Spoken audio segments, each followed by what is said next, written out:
It's time for Twig This Week in Google. I'm Jason Howell filling in for Leo Laporte. We got Aunt Pruitt, Jeff Jarvis, and birthday girl Stacey Higginbotham, and we got a lot of news to talk about. This week's episode was full democracy. I basically turned it over to all of Jeff's recommendations in the doc. We have Google and its lagging support for some of the older third-party smart devices and smart displays. That's going away. What does that mean?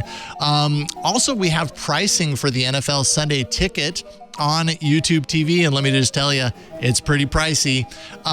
What if ChatGPT created the next choose your own adventure for your kids? How would you feel about that? We dive into that a little bit. And then finally, Substack unveiled its Notes service, kind of a competitor, also ran to Twitter. How do we feel about that? You're going to find out next on Twig. Podcasts you love. From people you trust. This is Twig.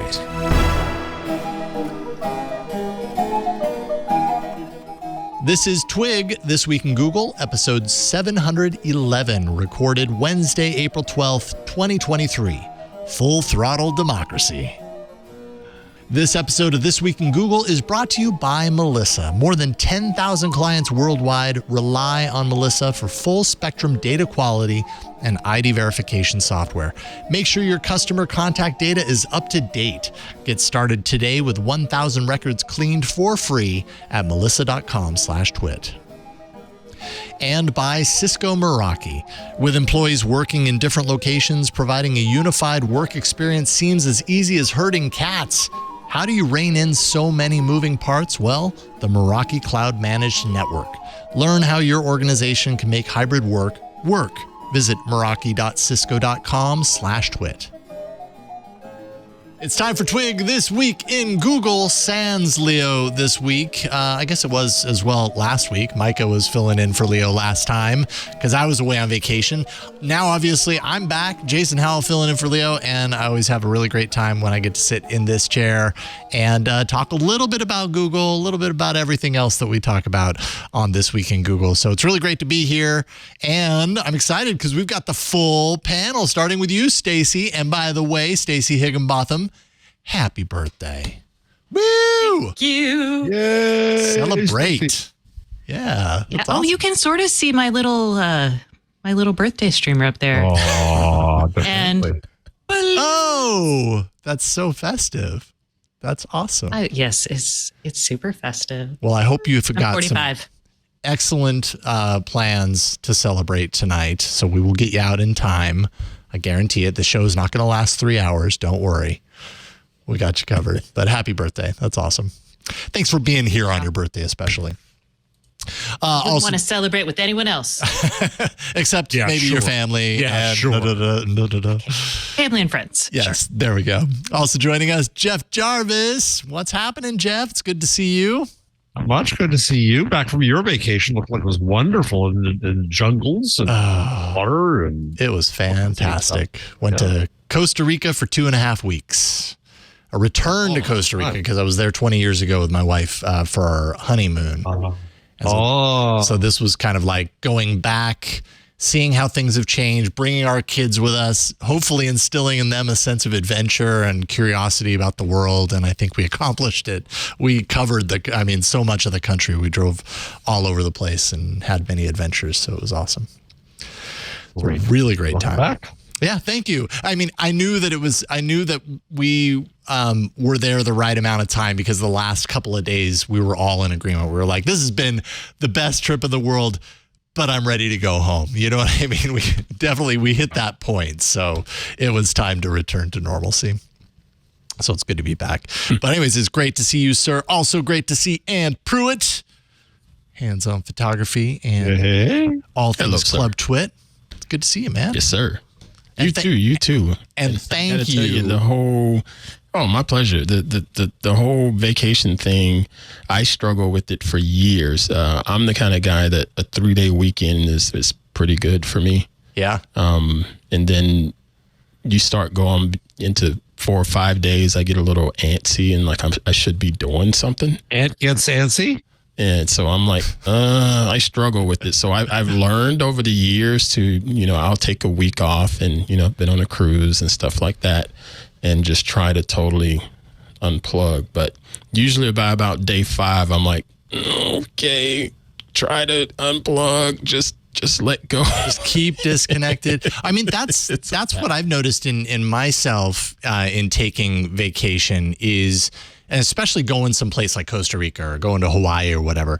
If it's like a 5-day vacation or a week, like it takes me 5 days to get to the point to where I'm not thinking about my normal everyday life anymore. That my days are just entirely like, wake up, oh, what do you want to do today? Go to the beach? Sure, whatever. Like it takes me a little bit of that time to kind of get outside of the regular stressors in life and get into vacation mode. So I appreciate having the ability to take 2.5 weeks, which I realize is definitely a privilege that I have to be able to do that and get to that point to where I can just kind of let go and then stop thinking about all of those stressors, Bro, on our last cruise around day 4 or so, I saw something wrong with the doorknob, like on the sliding door or something. And it drove me nuts. And I'm digging through my bags trying to find a Phillips screwdriver and I wouldn't even think of carrying a Phillips screwdriver. What is wrong with you? Normally I'd have one. Stacey, you have a Phillips. What do you do? Start tearing apart the apartment? It was like I need to be doing something, and I was like, that door doesn't seem right. Let me see if I can fix that. And then I caught myself, and there's my task. Let go.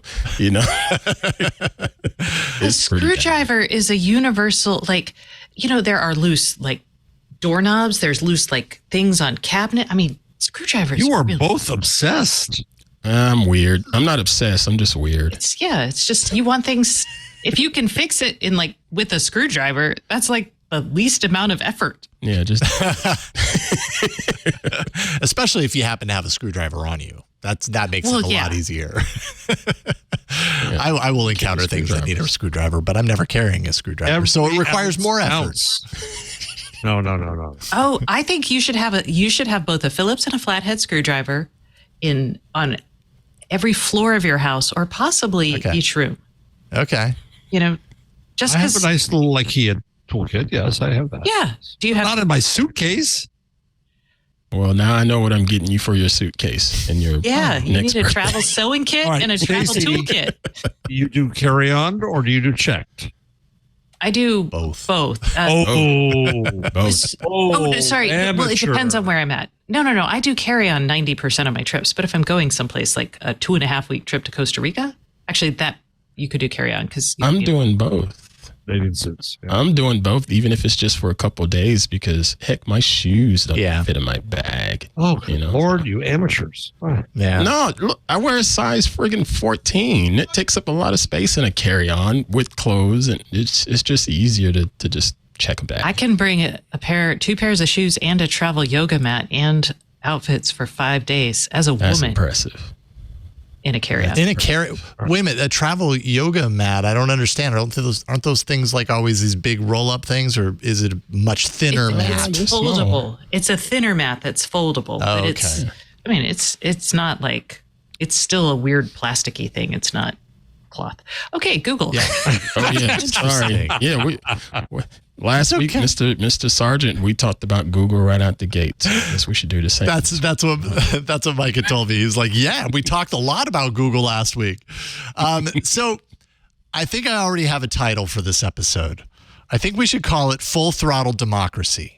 Because I opened up the doc to start putting in links, and I looked down there, and Jeff, I'm assuming it's you, Jeff, because you are usually very active in throwing links into the doc. To Leo's consternation. I mean, it's a different section of the doc. If Leo wants to not look at it, he doesn't have to, I suppose. But I opened up the doc, and I looked at it, and I was kind of looking through the stories, and I was like, I've been gone 2.5 weeks.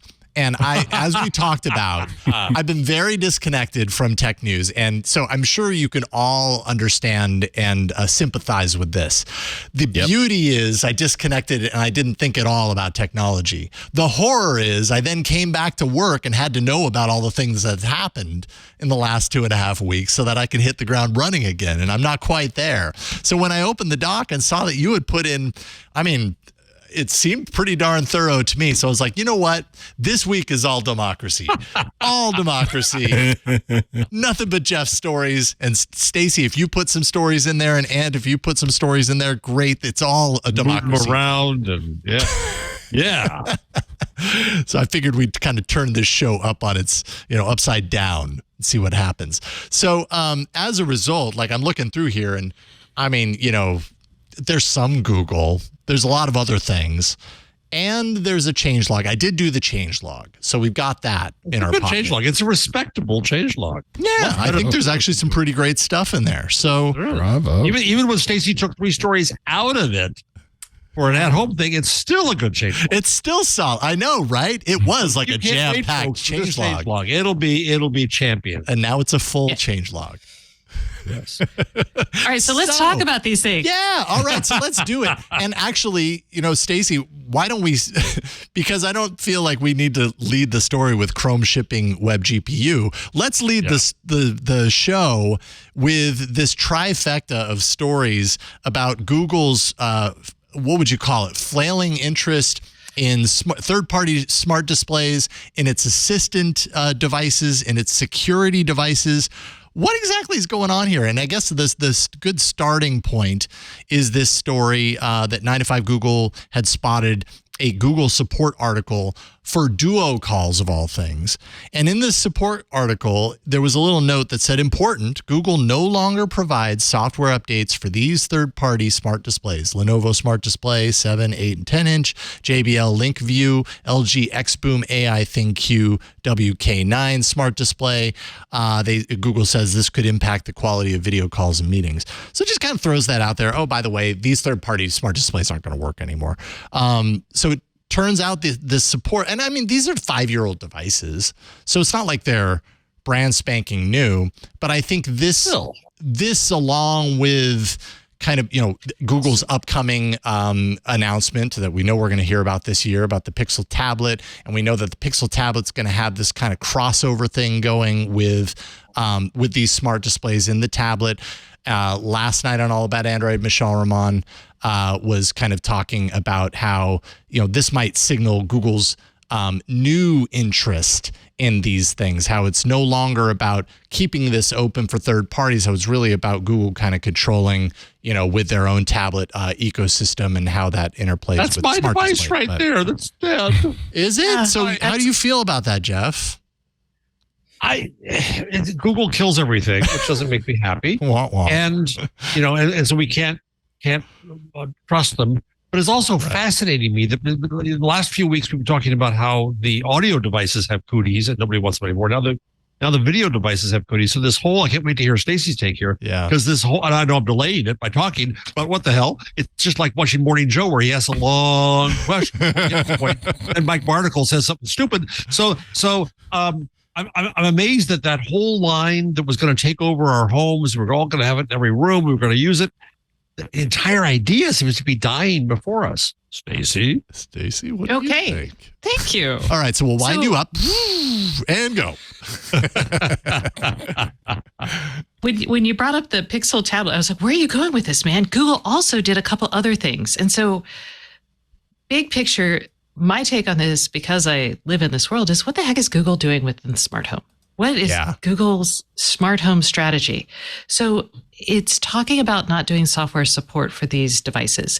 To be clear, everyone, they still work. I have 2 of the Lenovos. I have the 8-inch and the 10-inch, and both of them are still working.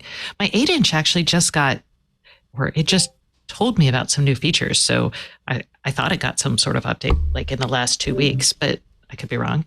But also, last week, Google said they were going to stop supporting the Dropcam devices that admittedly last sold in like 2014. So they're like, those devices are even we're older. done. They're They're 10 years old. But they also said they would stop with Nest Secure, which was their smart home. I don't know why I'm drawing a little Nest Secure box here for y'all. But this was their smart home security system with a little keypad that you could punch things in and worked with the cameras and all. That was last sold in 2020, was the last time they sold that. And they're like, yeah, that's done too. And so there's a lot of moving parts that Google is kind of investing in and disinvesting in on the smart home side. And I think 3 years ago, Google did a deal with ADT, and they were going to package some of their hardware up with ADT, and ADT would sell professional monitoring plus the professional ADT monitoring plus DIY Google stuff. And ADT people were going to install Google stuff into ADT customers' homes. This was a great deal for Google. It got their more devices in more places. Yay. And they made the investment in ADT without actually having to they would get some upside from the smart home security play without having to build the stuff. So I thought that was pretty smart. And it seems to be going well for them. So deprecating those devices and the Nest Secure system makes a lot of sense. This other display issue is a little bit different. One, these are old devices. Two, if you've been paying attention to the Sonos, Google legal issues, Sonos actually said they weren't putting Google onto the Sonos speakers because Google made it harder for third-party display makers or third-party Google Home devices to work. So it sounds like Google's kind of been getting out of that third-party market for a while, and this might just be the end of that. But again, these devices still work. We do see Google pitching like this Apple kind of esque, like we're going to own the hardware, we're going to own the devices. And sometimes our devices are not as good as Apple's, aka Pixel Buds, but they got better. I'm really interested to see what they do with Fitbit because of this, because they just also today announced that now if you have a Fitbit account, you can also migrate that over to the Google Fit, which I don't know why you would do that yet. Yeah, why would you do that? You have to eventually, right? Eventually, in 2025, I will do that. But by 2025, I will have chosen my new fitness tracker, probably. Because I have very little faith in Google's Wear OS. Good Lord. Anyway, okay, so back to Google and the smart home. The good news, the only piece of good news is with Google Home, which, by the way, software service on your phone, they added new device category, or they added more granular controls for appliances as a device category. So now you can go into your thermostat or your fan, not your thermostat, I'm sorry, your fan or some of your shutters and blinds and garage doors.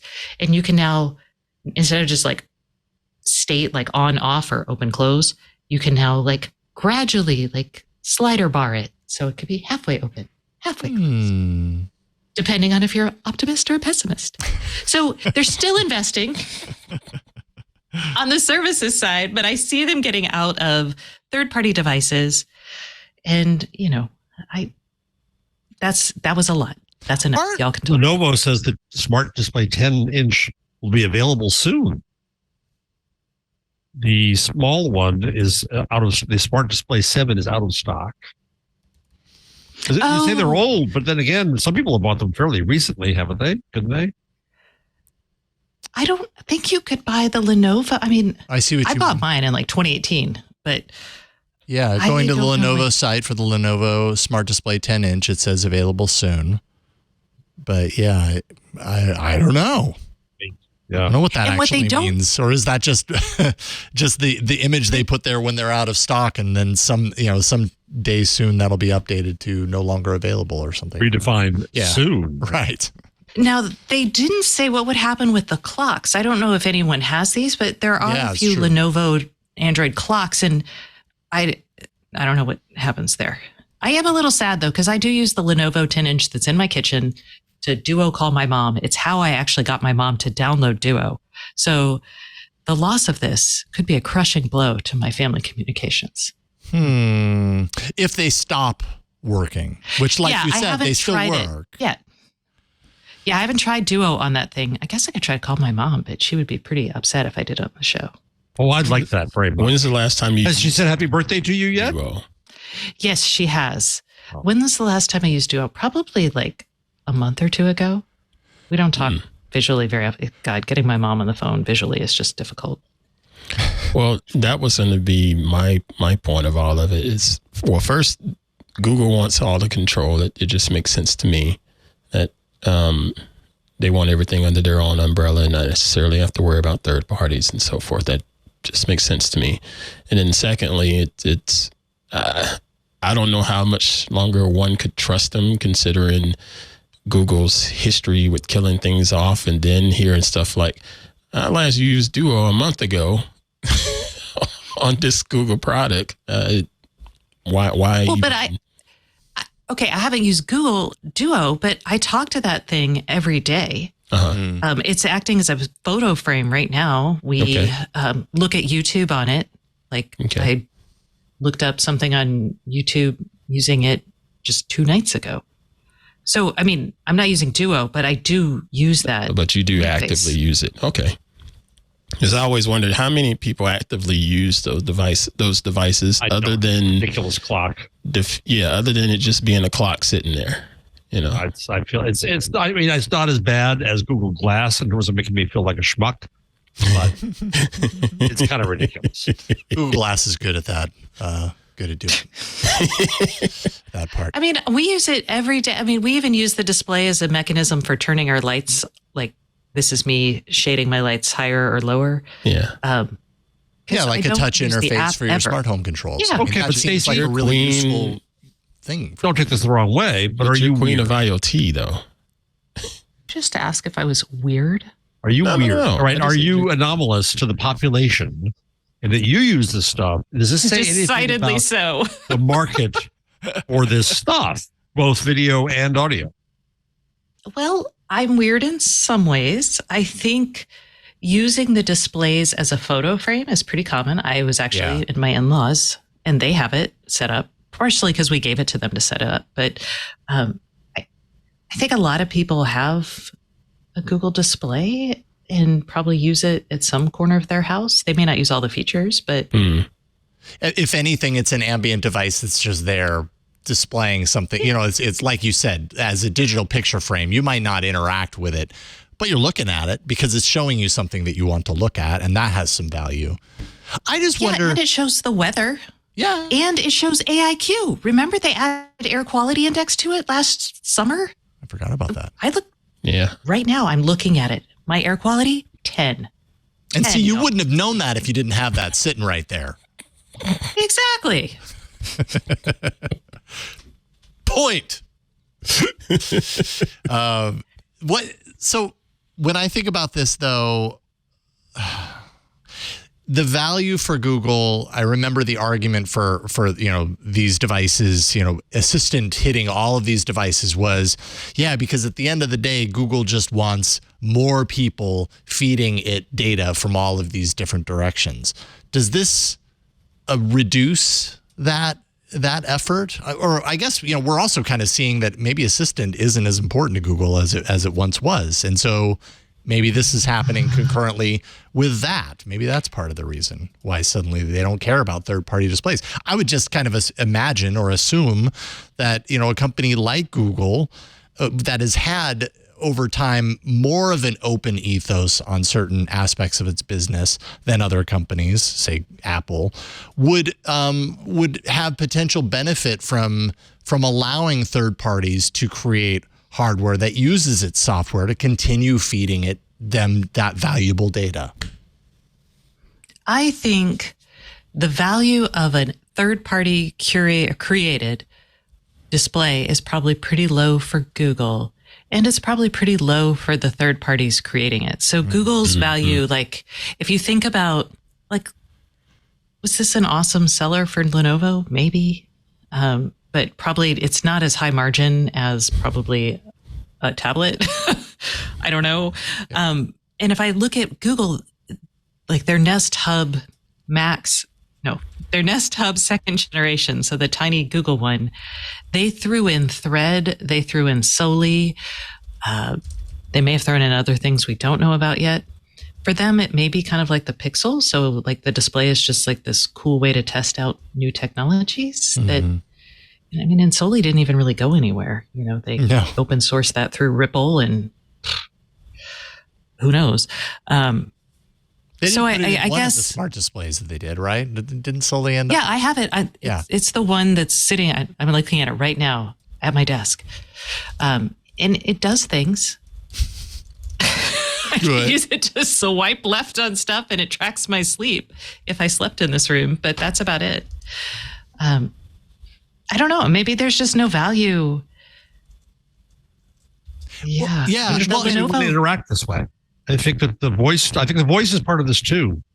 Madame A and all that stuff. I just think that the blushes off that rose. Like so many things, it was a hype cycle. The hype cycle was longer on this than it was on other things. But it was still a hype cycle. I don't know if there is a legitimate role for voice as an interaction. And I feel like people are confusing a digital assistant with using voice as a means of interacting with something. True. And we are seeing this a lot, especially with all the generative AI talk.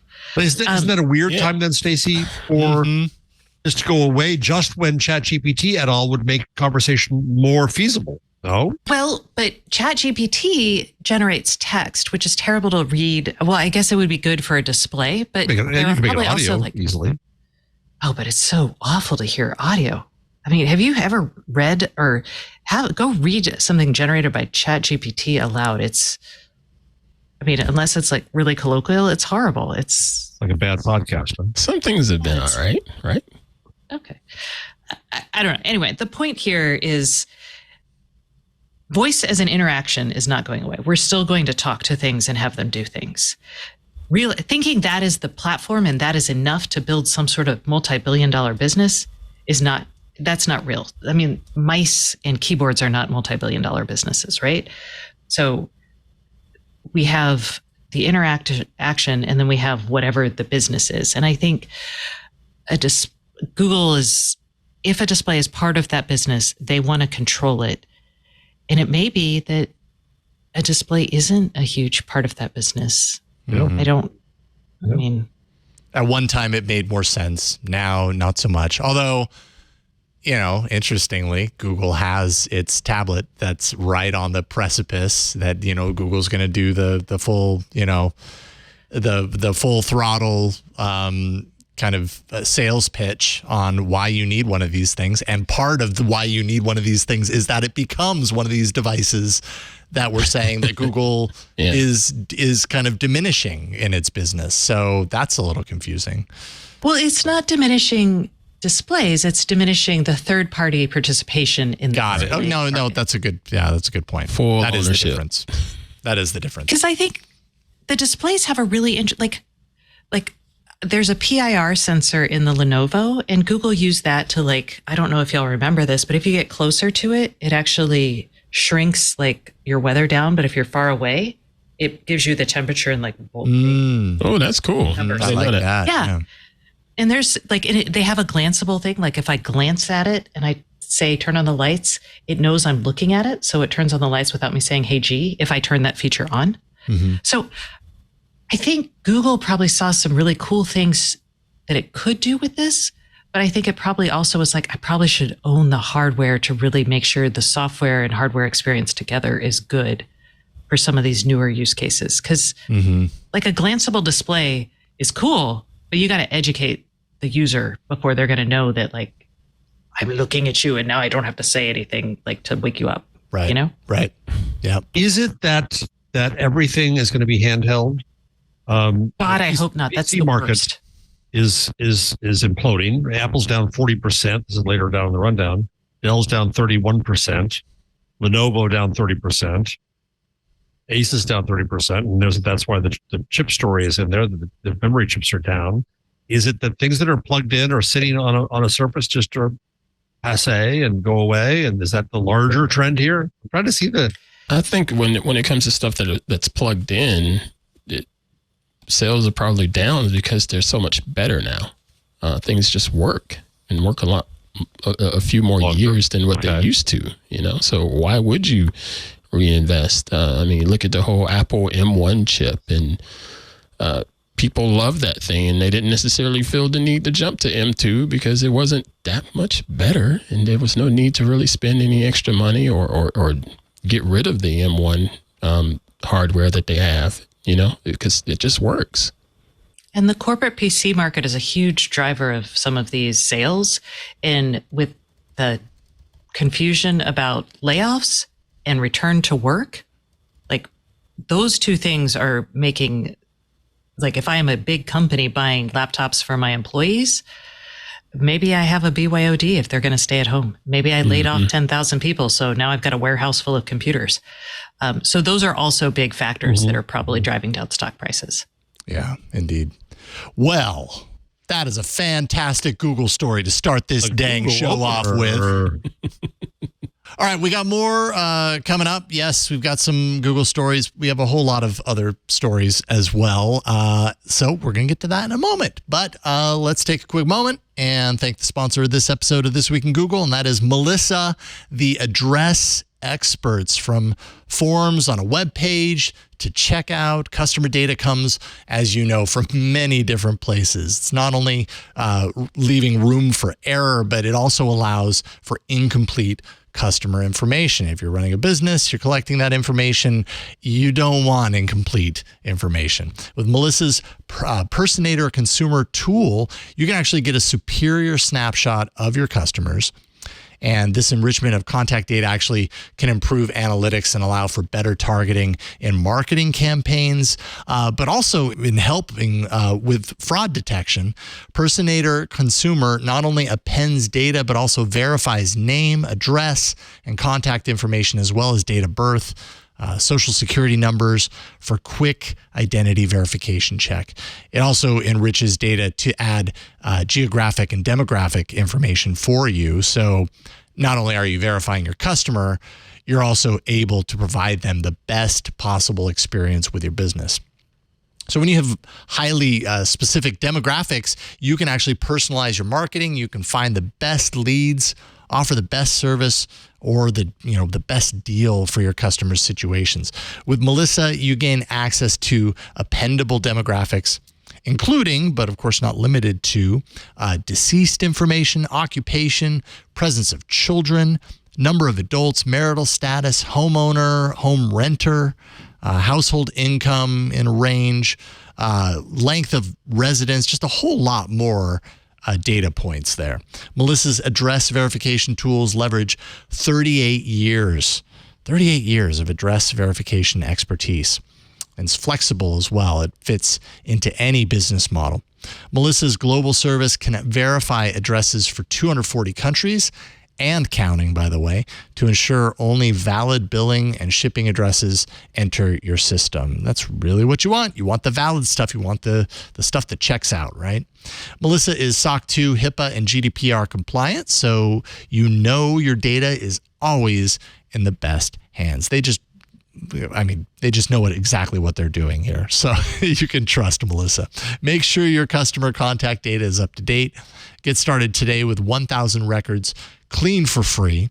All you have to do is go to melissa.com/twit. You can check it out for yourself, see why they are the experts in this stuff. That's melissa.com/twit. And we thank Melissa for their support of This Week in Google. All right. So before we get into any of the other things, we might as well hit the other Google stories. There's the NFL Sunday Ticket. I wanted to hear Ant's reaction to this pricing. That's why I put that in here. Yeah, for sports ball fans. Is it expensive? Is it cheap? What are the prices, Jason? $349 a year. So that is the Sunday package. So basically, if you are a YouTube TV base plan subscriber, you can add the Sunday package, $349 a year. You can do a bundle with NFL Red Zone. I'm trying to remember what Red Zone is. Is that that's the thing where they show you only the scores that happen on all of the games that are playing? Is that right, Ann? From the 25-yard line in is the Red Zone. Got it. And so it's like all the action of all the games happening at one point, and that's $389 a year. So a $40 premium gets you that extra thing. Non-subscribers can pay another $100 a season for either package. Google's offering another $100 discount for anyone signing up during a pre-sale period. How does this compare to DirecTV's offering? It's been many years since I last did the Sunday Ticket on DirecTV. It's been many years for me, but I swear I thought I was paying about $300 on top of my regular monthly bill with DirecTV at the time, or whoever it was. Yeah, it was DirecTV. And this sounds pretty much the same thing. And I thought it was expensive back then. Yeah, I did too. It's a little too expensive now, in my opinion. I don't see the deal here. Wow. So Scooter X has the stat here. DirecTV since 1994 charged $293.94 to be specific. Per season for the base it's roughly the same. $395.94 per season for the NFL Sunday Ticket Max package, which has the extra content. So it almost seems like your standard baseline entry into this is more expensive, but if you're getting Red Zone, less expensive. Does this get you only Sunday games? This does not. Yes. Yeah. Right, because Monday Night Football is right as a franchise, right? Yeah, it's its whole different thing. Monday night and Thursday night are two separate things. But can you watch any game in the NFL on Sunday with this? Yes. You get all the out of market stuff, excluding the things that are in your area, because those will be on your local channels. Right. Got it. Right. And you can't just sign up for a package that only follows a specific team, as much as people would probably love to do that. Correct. Yeah, it would be nice to have some type of a la carte option on it. But wouldn't it always be nice to have some sort of a la carte option? We're in this mess because of a la carte. Yeah, right. Aren't we? We're like, we broke up big cable, big television. I don't know. I mean, as close to a la carte I get is with YouTube TV. I can add to my library, quote unquote. I think that's how it says, add to your library, add F1. And so it automatically just gives me F1 stuff that I want to see, or Clemson. And it automatically records Clemson content. I don't have to scroll through stuff. I literally just go to my library and boom, it's right there. I remember that feature on TiVo. Yeah, and I love that. But again, with the whole Sunday Ticket thing, it's overpriced, man. It's way overpriced. But football fans, they'll pay it because they're such super fans, right? Will they? That's the question. I think some people will pay it. I think it'll be hard to price, because if you want most people who are casual football fans, it probably needs to be a little cheaper. But if you can offset that audience gain by charging a lot more for the diehards, then it makes sense to be like, well, screw you, middle market fans who don't really care that much, and just really focus on the high end. I think it's really fascinating. It would be really hard to price all this right now. I'm glad it's not me. I love NFL. Love it. Look forward to watching. I love college football more. I'll be clear about that. But I do look forward to watching games on Sunday and the drama that builds up after the halfway point in the season, because the games become more important because of playoffs. So I really love that. But I don't love it $300 worth. Keep that in my pocket. I could go to a couple games and watch in person, Mm-hmm. Well, would you go to like a sports bar or something? And what? I mean, like, no, is there I would go right down here to Santa Clara to watch a game. Oh, that's right. It's go to LA to watch a game. It seems like I'd get more mileage, a better value bang for your buck person versus spending that extra $300. And you get beer. Pricey.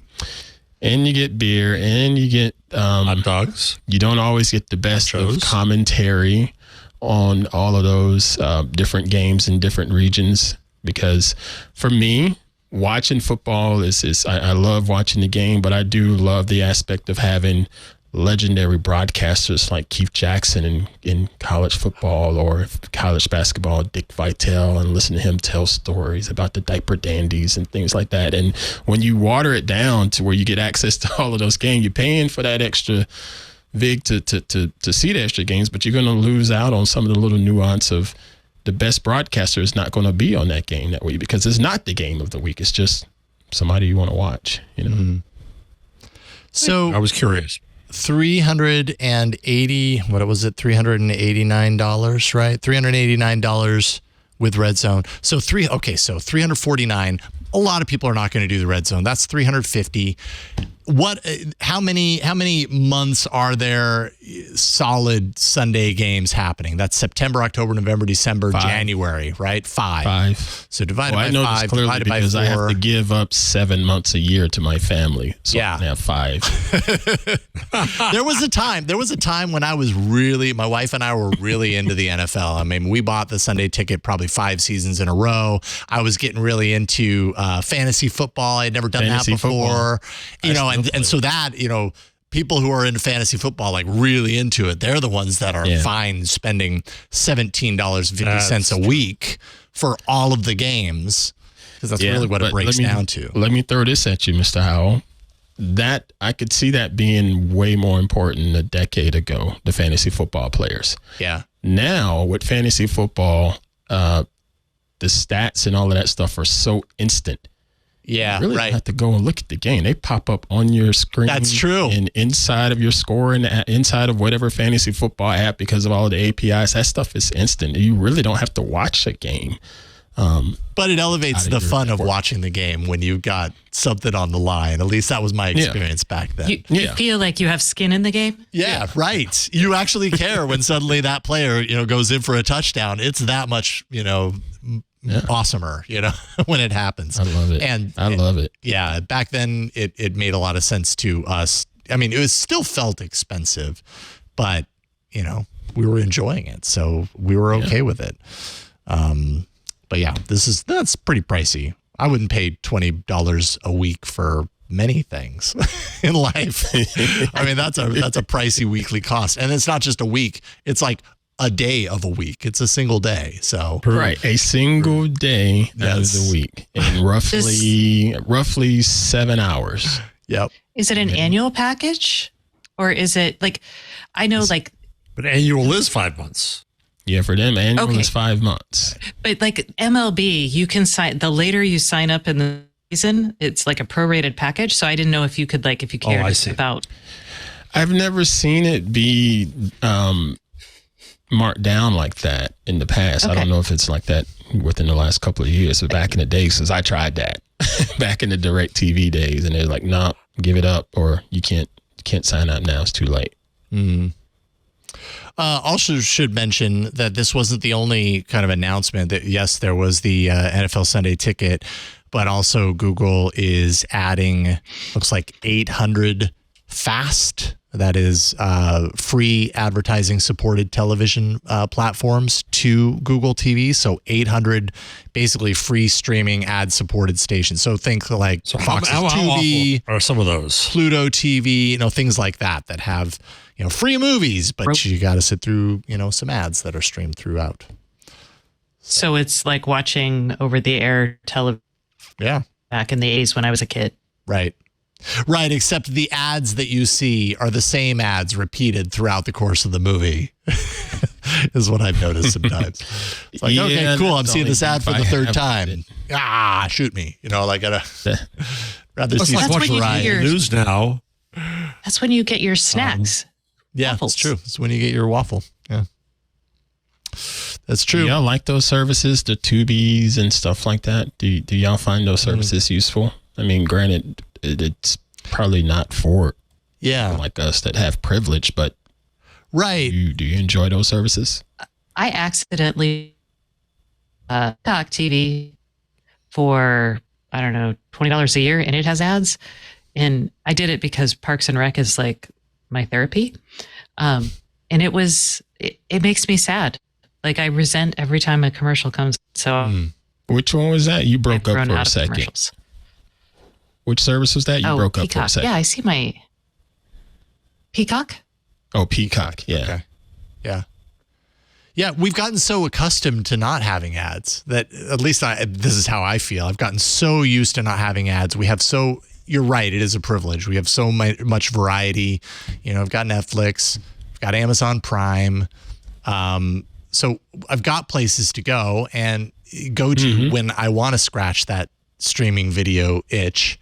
And and I'm so used to not seeing ads anymore. It used to be part of my reality, but now when it happens, totally, I feel the same way, Stacey. It's kind of like, are you kidding me? Like it's almost unbearable to sit through them now, and it used to just be the way it was.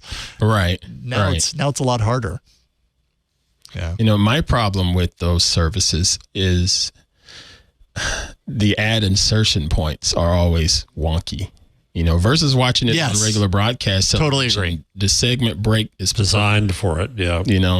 But whatever happens on Tubi or the other services out there, they literally just, here's your ad now. It's very jarring. Not well placed at all. And that does kind of add to the frustration. I totally agree. It's weird as a former TV critic. Mm-hmm. I have MSNBC on all day. I hardly watch news. I watched Succession, the first 2 episodes. Of course, I won't say anything about it. Yeah, don't spoil it. I won't say a thing. But I just don't want. I try Netflix. Everything on Netflix is so dark. Everything on and the acting is bad. The production is bad. That's the high end. So you think you go down to this free crap? The finest acting you can buy in Canada. That's what my friend calls it. We're the finest Canadian acting that money can buy. All right. Oof. Oh boy. Well, see, that's why I watch a lot of documentaries and stuff. Yeah. On Netflix or whatever these services are, because I don't have to worry about crappy storylines or crappy acting. Documentaries, it's hard not to like a documentary. I hate documentaries. Just the information. Wait, what? Just the information. Finds a way. Oh, I love documentaries. So how do you hate documentaries? Don't you love learning things while watching? I'm with Stacey. Really? I can't stand. What's his name? Who's the Ken Burns? Drives me insane. I do. Granted, I do like to be entertained. I do like to be entertained, but I have a much higher success rate of being entertained and satisfied at the end of the presentation of a documentary versus a movie that got overhyped by all of the critics and everybody in social media. Oh, this is great. And you go and watch it and you just wasted 2 hours of, man. Documentaries, they feel like something that they're not. So they pretend to be all objective, but they're really just pulling your emotional heartstrings. They all. Agendas. They all have an agenda. I don't feel like they're trustworthy. So why, they're crappy as a narrative device. Well, they're not crappy, but they're not as good as a finely written narrative device, like a fiction device, right? And I can't trust the facts that they're giving me. And maybe a nature documentary is an exception here, but those I don't care for because I don't like nature. I really don't like documentaries. What? You get me you get me a British accent. David Attenborough, the different furry animals out in the wilderness, and the soft music, mixed lower than you would expect to kind of lull you into this hypnotic state. Talk to me. Yes. And then something dies. I mean, and then when you have the people, a lot of times they're telling you something that's just utterly demoralizing and frustrating and sad. Just no. Maybe you're watching the wrong documentaries. Maybe that's it. Yeah. I enjoyed Hands on a Hard Body. That was the last documentary I actually enjoyed. That's how long ago it's been since I've had a good documentary. Yeah. I don't know. I find documentary. I couldn't name one off the top of my head. I don't know the last time I watched a documentary, but when I do, I enjoy them. I don't know what it is about a documentary. I guess I haven't really spent a lot of time thinking about kind of the what you're talking about, Stacey. What is the intention, the narrative? I mean, sometimes you watch a documentary and it's clear there is a point to this. They're driving a point home, but I still even then. Often I can still find something in it that I'm like, oh, well, you know what? I didn't know that existed before. Right. That's interesting. I didn't know that. Useless trivia. Yeah, that's right. That's why the internet is there. Yeah, but sometimes I don't want to have to go for it. I just want you to feed it to me. I'd rather watch home shows, Hometown, and oh God, I hate those too. God, you are editing is so reductive. What do you like to watch, Stacey? Man, I'm loving Miss Stacey more and more. This is Stacey. Happy birthday. I know. I turned into a cranky 45-year-old. I'm a curmudgeon overnight. We got you a TV subscription. Don't you know I don't like watching any of that stuff? I think maybe I just don't like TV. It's possible that I just don't like television, all that. Nothing wrong with that. Nothing wrong with that. I mean, I watch TV, but I don't like documentaries. I don't like home shows. I don't like reality TV. I do like sitcoms. I only like certain sitcoms. Like I have a very Parks and Rec. Yes, I like Ron Parks Swanson and Rec for the win. I like Succession. I either like really like nuanced, kind of like a lot of stuff is happening. Right. Succession style TV, HBO style, like The Wire kind of stuff. Or I like heady goofy intensity comedies. Yeah. Or I like super goofy comedies that are very light, like The Good Place or The Office. Good Place was great. That and stand-up is pretty much my... Oh, I like stand-up. Yeah, that's like a documentary. Sort of. A lot of stand-up. I mean, it happened. It's a documentary, and then someone stood on a stage and said things. Stood on a stage. And someone captured it with a camera. Yeah, it's about as credible too. Yeah. Yes, about as critical as well. Yes. So true. Yeah. I learn something new every time I'm on This Week in Google. Oh, gosh. That's awesome. Stacey, great big grump. Moving on. Hates documentaries. Moving on. So right before the show, Jeff, you sent me an email about a report. Friend of the show, Mike Masnick from Tech Dirt, released a new report on the unintended consequences of internet regulation. And this was published by the Copia Institute, the CCIA Research Center. And the report, which, I mean, it's a report, and it came out right before the show, so I did not have the time to read the report. I'm only halfway through it. Yeah. You're already halfway through it, so you can talk to it. It follows the success and the failure of internet regulation. Soliloquy. Okay, what do you think? What's he in your mind? argues, Mike's brilliant. We love Mike. And he's been working on this for a year, he said. And so he dug into unintended consequences of regulation. And you know this is going to be close to my heart because, watch out. But what he argues pretty strenuously that in a regulated environment, there's less investment. There's less investment in new companies, less investment in innovation, less investment in competition for the big guys. So they ironically, of course, entrench the big guys, that there's an impact on freedom of expression, that authoritarian regimes like to carbon copy certain regulations like NetSDG in Germany to use it as an excuse to regulate speech in their environs. And so I'm halfway through reading it. He goes into specific examples in Germany with NetSDG, in the US with FOSTA. And that's a case where sex workers were badly hurt. And the aim that existed to try to stop trafficking really didn't go. But as one of his interesting points, that I'll end here, is that in the case of Germany and the hate speech law, NetSDG, the platforms were already taking the stuff down. They thought they were going to be fining them like every other day. There haven't been any fines because the platforms were taking the stuff down. Plus, they were taking it down under their own terms of service, not under the law. And so it really hasn't had a big impact on the quality of the internet, but it has had an impact, he argues, on innovation, competition, and on freedom of expression. So I'll be finishing reading this shortly. I was starting to tweet and toot some quotes out of it. I just wanted to give basically Mike a good plug for this because he worked hard on it and we respect Mike. That's it.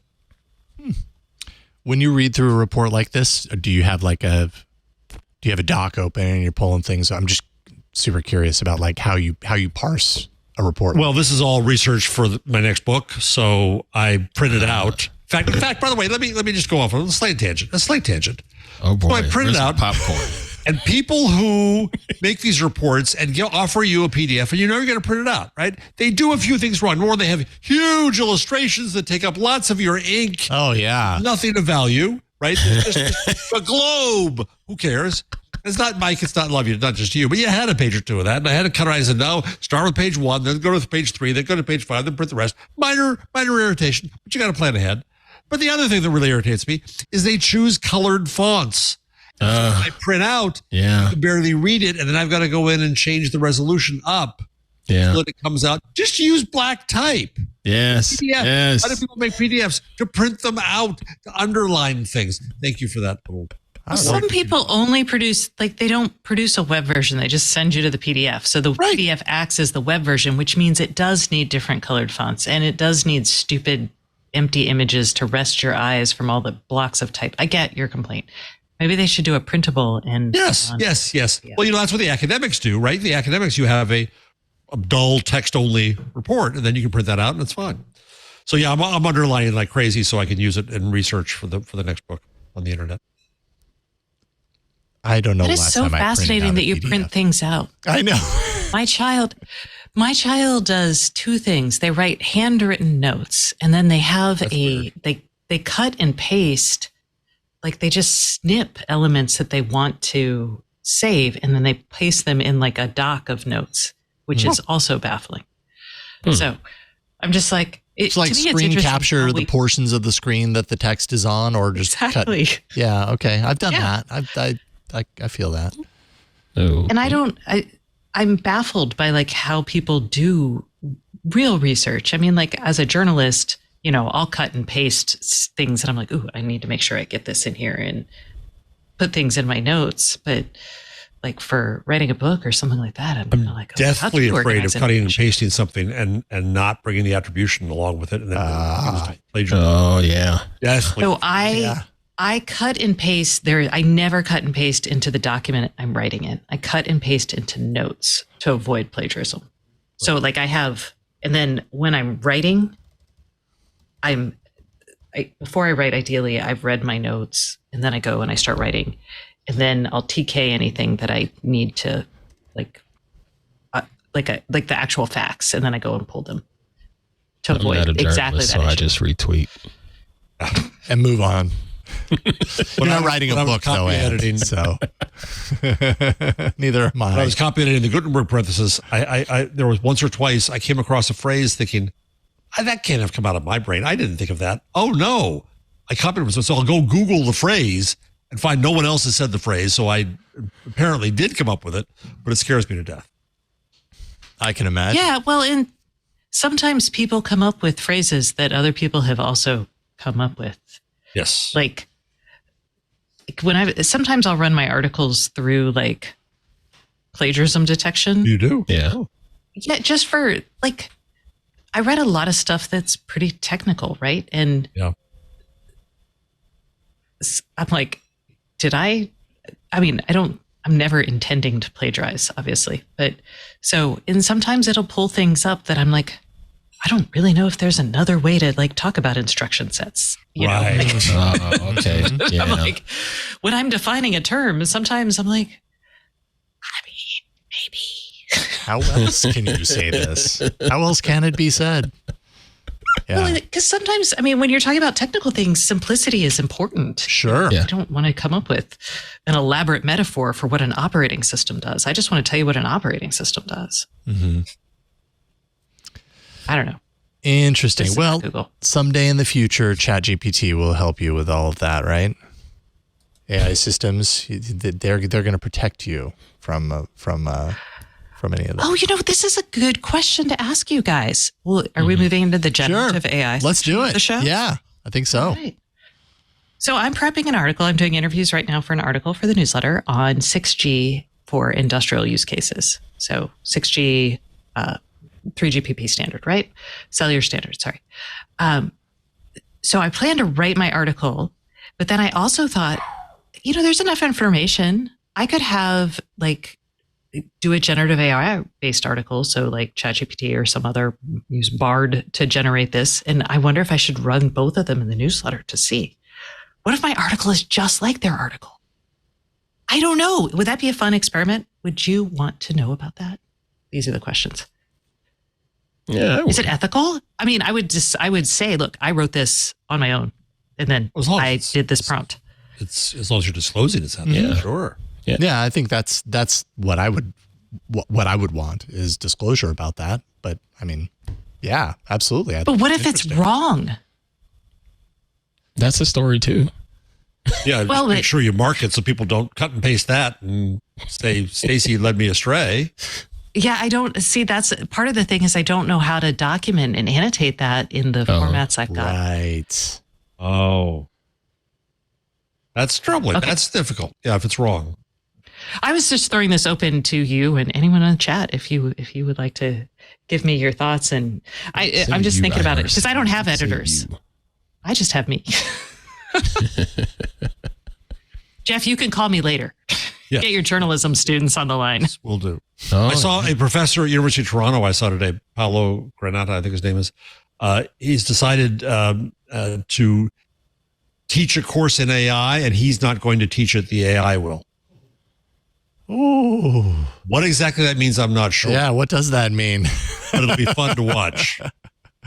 I have a feeling in the coming, couple of years, especially, we're going to be seeing lots of little litmus tests like that. Like, oh, what would happen if I had AI do this thing then? And let's see what happens. Yeah, it's. But do you think that's okay? I think that's okay. As long as there's full disclosure. As long as there's disclosure, yeah. I mean, Yeah, I'm not. So what? I saw a professor recently talk about using AI to just write your syllabus. I'm not okay with that. Why not? Just to use it as a cheat tool. And the problem is, does it tempt certain universities to put us out of a job? Okay. Same with writers. Same issue. Plus, I just think that there is a lot of, again, it's only a word prediction tool. Right. Mm-hmm. Right. It has no insight, no knowledge, no understanding, nothing. I argue, as I've argued on the show before, that we should not speak in first person. It should speak in third person of the machine. Mm. It should not say it's writing. It is assembling words. That's all it's doing. So I don't think it brings any insight in that sense. Now, for students to use it, to get them over a writer's block, to see other ways to express things, to be inspired, to help them with their literacy, to help them with translation of English as a second or third language, I think that's all really rich and fascinating. I think for teachers to use it to give material to students to edit and judge and improve upon, and I think it makes you kind of feel powerful, better than the machine. I think that's interesting. So no, I'm not opposed to using it in all kinds of ways, Ant. I just think that we have to be. My problem with the whole generative AI discussion these days is that it's being misused. It shouldn't be part of search. We've talked about that on the show a lot. Journalists are getting it wrong. Kevin Roos, no, was not in love with you. And I just had this idea this week. Let me play this out on you guys. If I had a machine that had assembled basically all of the text you could possibly get and then mapped the relationships of every single word in that to every other single word, the last thing I would do is make yet more content. I would want to query it to find out what are our biases, what are the correlations we have in society. There's data to be found in that mapping, but we're not doing that. Instead, we're just making more damn content. Well, and so one of the things that I think is really interesting as a tech reporter, like one of the reasons I want to try this is 6G isn't something that's talked about a lot yet, right? We haven't written ad nauseum about it.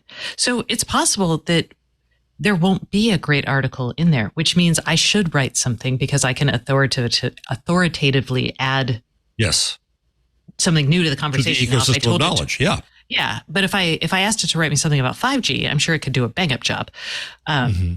So that's another interesting way to use it, to be like, hey, if I ask it about a topic and it's giving me crap answers, then I need to come in and generate better words next to each other that it can pick from next time. Well, that's generous of you. Whereas a lot of writers and news organizations are screaming, "Don't copy me." Barry Diller, I went to the Semaphore Media event in New York the other night, and Barry Diller, old fart Barry Diller, now owns Meredith and Time Inc. and the remains of all that. Is that where you saw Stephen A. Smith? That is exactly where I saw him, and I was going to ask you, Dan, because I don't know enough to know. I don't listen to sports, but Diller was going on about how they stole all our content at the beginning of the internet, and we're not going to let it happen again. And the old fart. I think that where Stacy, your attitude is, there's an ecosystem of knowledge out there, and if I can improve it and be found in that, which would be nice, then that's a proper and generous thing for a journalist to do, right? Well, I'm not doing it for the AI. I'm doing it because my audience would clearly not know. I mean, I write about things at the cutting edge. So I'm like, oh, this is something that needs to be covered because no one's covering it. So what do you think of Stephen A. Smith, Ant? I love Stephen A. Smith.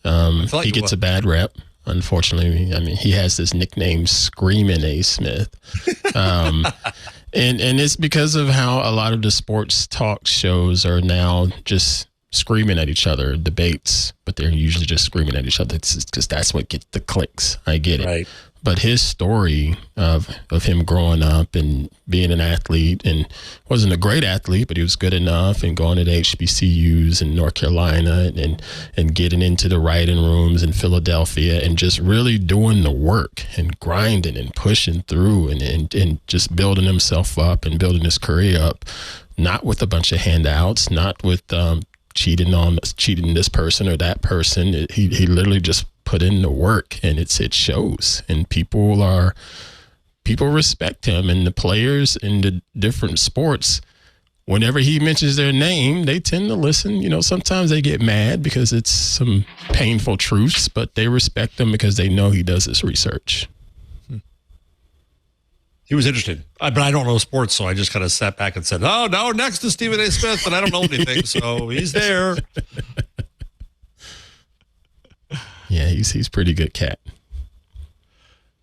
Where do we want to go from here? We've got AI, this U.S. Commerce Department yesterday requesting public comment on how to create accountability measures for AI. You don't even know what it is yet. Right. Yeah. I think we're still just society in general when it comes to AI. We just need to understand that AI is still evolving at this moment. Yeah. We're nowhere near what one should consider a final version of it because it's still trying to learn from the stuff that we put into it, you know, but yet there's still so much doom and gloom being put out there from the media. And it's screwing up a lot of the normal folks outside of this here podcast that hears about AI. Dr. Nurit was on Tech News Weekly last week. And good. Friend of this show. It was great talking to her. You know, because she pointed out how certain sides of the press are going at it as AI is great, AI is awesome, woo, way to go. And then there's the other side that are like AI doomers and, oh gosh, watch out for this psycho AI. And you never have a bit of a middle ground when it comes to reporting the facts of the matter when it comes to AI. And that's a big problem because you're polarizing people to be one way or the other, not necessarily letting everybody see the full scope of it. You know, just like AI is going to take all of our jobs. Right. It's not. Yep. There's also kind of a macho to it too, Ant, where some of these guys are saying, and this is Elon, this is the letter that he signed, is that it's going to destroy humanity, and I am so powerful I can do that. There's a macho hubris there. Hubris. That I think is BS. So I will say I have a different opinion. All right. I think the NTIA, we're talking about the NTIA's our request for comment. Yeah. So I think this is actually an excellent thing. I think what they're looking at is they're actually looking for comments on how we should be auditing AI and how we should establish rules to make sure AI is doing what we want it to do. And we've already seen various different forms of artificial intelligence and models being used in ways that have tremendous impact on people's lives. In the medical industry for detecting breast cancer, in filing bail in Philadelphia, deciding who gets bail and how much they have to pay. There is CPS is using it. So there's a lot of places where AI is already being used and there's no accountability for how those algorithms are working. There's also no way to know necessarily that it's being used, and there's no way to not opt out, but switch over to a person. Like in the case of judges and how they deal with bail in Philadelphia, I think it's Allegheny County, maybe. There's no option for a person to get involved, right? So there are already, right. So it is important not that we wait. I know that the Silicon Valley has our brains automatically are like, oh no, we shouldn't make laws because it affects innovation and it stymies innovation. Part of what we need to do here is guide innovation along the tracks we want it to go on. And what these tracks that they're trying to lay down isn't stop what you're doing. It is, let's talk about how we can create audits that hold the developers accountable and make sure that when we implement these things, we have a release valve for people who get hurt by it. And I think that's what counts as AI, and the AI has become such a huge umbrella. I mean, is it to be a little ridiculous? Does it include autocorrect? Does it include translate? Does it include Amazon recommending things to you? Where is it that AI is dangerous, and where is it that AI is now already accepted? All right, so I've pulled up the request for comment right here. I actually printed it out earlier too. Yes. We know you print out everything, Jeff. Old fart. Print out my email. I don't read this thing. All right. So you're asking the definition of AI is what you're asking me here. How are they defining it? And the answer is, this is a 31-page document that I have not finished reading. The definitions start on page 5. What they're actually trying to define is, quote unquote, trustworthy AI. So they're not actually dealing with what types of AI. So NIST is saying trustworthy AI systems are, quote, valid and reliable, safe, secure, and resilient, accountable, transparent, explainable, interpretable, privacy enhanced, and fair, with their harmful bias managed. So they're acknowledging that there's going to be biases, and they're saying, let's figure out how to do that. But Stacey, the issue becomes Stochastic Parents writes about how it, even at this stage, is not accountable. We don't know what all data goes in. We don't know how it operates. Right. They're trying to figure that out. How are we supposed to develop this?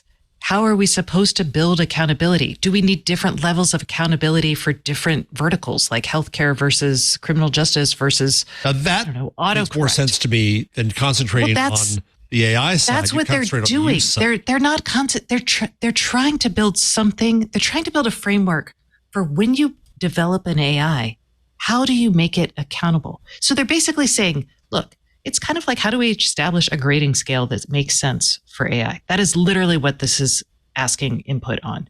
It's not saying this AI is good or this is bad or we're going to stop using all this AI. They're saying, okay, if I'm going to create an algorithm to do XYZ, how do I make sure it's performing like I want it to perform?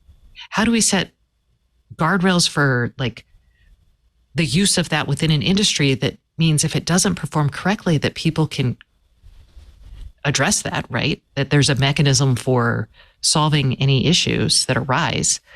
So there's lots of things here. They're not trying to govern how an algorithm is developed. They're not trying to govern what you can make an algorithm about. They're just saying, look, we're doing this. How do we make sure it works for everyone? Okay, so I make an algorithm that just assembles words based on their relationships of their words. I do not warrant that it's good on facts. I do not warrant that it's going to be nice. I don't warrant anything, but I want to see what comes out.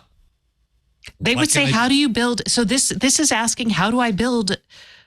What kind of accountability features do I need for a large language model? What if I say none? What if I say I want to see what the language associations of humanity I don't think they care about the AI itself, but they do care if your school system implements a large language model for detecting if a kid is going to shoot up the school.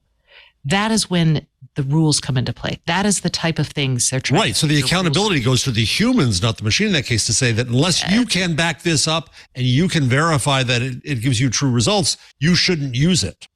And I would agree with that fully. Well, and then you should put a comment saying that. That's what they're asking for. Like literally this discussion. That is what they're trying to do. They're talking about, they ask for definitions for audits. What does an assessment need to look like? Right now, they're like, hey, right now we look for harmful bias and discrimination. We look for if it's valid and effective. We look for data privacy. Are these the right metrics we should be looking for? We look for disinformation. Who should be doing these? Should it be internal? Should there be third parties involved? but like disinformation right there. Then you get down to the same issues we got into with just the internet as a whole, is who's going to be the arbiter of truth, who's going to decide what is disinformation. That's what they're asking. A lot of rabbit holes. Should you have, but just because there are rabbit holes, Jeff, doesn't mean we shouldn't start exploring them. Okay, but this I just is the get nervous. earliest stages. And again, I know you're nervous, I'm not a but you know libertarian. what? Sorry, Stacey, go ahead. You keep going. You're bringing up all of these things because you are nervous, but you're bringing it up in a way that's like, this seems stupid and we should shut it down. You should bring it up. I mean, it's much more helpful to bring it up like, hey, this is something I worry about. Let's address it. And this is where, like, when you call this moral panic, you're basically shutting. Not yet. I know. Not yet, but I feel like we're getting there. When you veer towards that, you're basically saying you're shutting down the discussion early, and it's a discussion we so need to have. I think, Stacey, I think you're right. What I'm nervous about is bad legislators and some bad regulators. And this goes to Mike Masnick's paper, is that there are unintended consequences galore to thinking that we know enough early in the stage of technology to do that. But I agree that if this kind of discussion is a good discussion to have, I will stipulate that, Your Honor. Yes. And legislation, I know we're in a really whacked out era where we can't actually get things done, but for the most part, legislation it's stupid to think we're going to have legislation that will be 100% right the first time we implement it. That's never going to happen, right? So you've got to start somewhere, and then you've got to adjust. And then you have laws like Utah's, though, which is going to take everybody under 18 off social media, which is abhorrent. And that's going to get adjusted real freaking fast. I promise. They could drive cars. Buy guns. So I guess. You know, I'm listening to you all, and I'm thinking about leadership in the legislature and whatnot. And I agree, we got to start somewhere, because if we put it in the hands of, in my opinion, put it in the hands of our current leadership, it's just going to be a bit of a mess, because a lot of them are so uninformed on things and have their own agendas and fears. And some of it is warranted. Most of it's not. But I guess over time, it's going to take citizens voting better people in to help, I don't know, educate current leadership and really get a grip on this stuff, where we can try to put some regulations in place, or safeguards in place. I feel like our age, my parents' age, I don't know about younger kids, but we've grown up in an era where government, it's bad. It's terrible. But government doesn't have to be bad and terrible. Mm-hmm. It doesn't have to be subject to. Yeah, I never really felt like government was bad. I did hear that a lot growing up. But as I've gotten older, I will say government doesn't always know what they assume they know. Or it's not bad. It just doesn't always work. As intended, right? Yeah. That's I mean, like, heck, I'm not evil, but I make stupid decisions all the time, and I come back and fix them, and so I don't know. Hey, Ant, read Terraformers, because it's all the underlying theory of that entire book is the role of government and what it means to participate in government and how to make rules. You're either going to love it or hate it. Okay. Jammer B gave a couple of thrust in the air really fast thumbs up, says he's reading it right now. Outstanding. It's so good. Yes. Outstanding. And let me just, for the record, for people who get mad at me, I'm sorry I interrupted you, Stacey. I got excited. I apologize. I didn't mean to interrupt. I'm sorry. I didn't notice, Jeff. Well, others will. So I apologize. I know the error of my ways, people. I apologize. It's okay for Jeff to interrupt me. No, it's not. This time. I interrupt you. It's hard on the show. It is hard. Yes. My biggest pet peeve. Oh, sorry. No, go. Is that? No, it's not that. It's when I say something and then Leo will come on the show and he'll be like, so like Jeff said. And I'm like, I said that. Oh, yes. Yes. For the rest of the show, I'm going to attribute everything to you, Stacey. We're going to make up for that. Oh, punch. Including the dumb stuff that I say. That punch button. We're going to try and filter and attribute only the good stuff to Stacey for the rest of the show. He doesn't do it on purpose. It's not like No, I know. thing. It's just hilarious. I'm totally. like, what is... I don't exist. Anyway, okay, go on. Chopped liver? Before we venture out of AI, Jeff, you compiled a few AI examples. I thought I'd shine a... They were, I think they Shine were a from quick light. one of my newsletters. I think that came from, which one? TLDR, I think, put them in there. There was interesting, or maybe no, it was Benedict Evans, I think. But there were interesting things of what people are doing with this now. Right, to create AI just by describing it, I think that the idea of programming fritters away as you can describe what you want a machine to do and make it do it. And then there was another example in there of AI that will correct bugs as it runs the program. There's also AI that will make videos, which scares me because it'll make more short-form videos because a lot of junk is going to be perpetrated on TikTok, and that's going to upset me. But on the other hand, then there's another one. I'm curious what you as parents think about this one. Get your kids to love reading with Choose Your Own Adventures powered by ChatGPT-4. You think, oh my God, no, what are they doing to our kids? On the other hand, if a kid can guide creatively a story and it can come back and tell the kid's story back to the kid, is that bad or is that good? At first, I had a reflexive... Even I had a reflexive reaction against it, but then I thought, no, that's pretty cool. Yeah. It's like fanfic. Yeah. But choose your own adventure fanfic. Yeah. I mean, to a certain degree, it's just like a text adventure. That's really all, you know what I mean? Fancy. It kind of reminds me of, like, yes, when I was a kid, I loved Choose Your Own Adventure. But part of the reason that I loved it was because it was kind of like playing a game, you know? And at the time, I think I was also very into that old word game, Zork.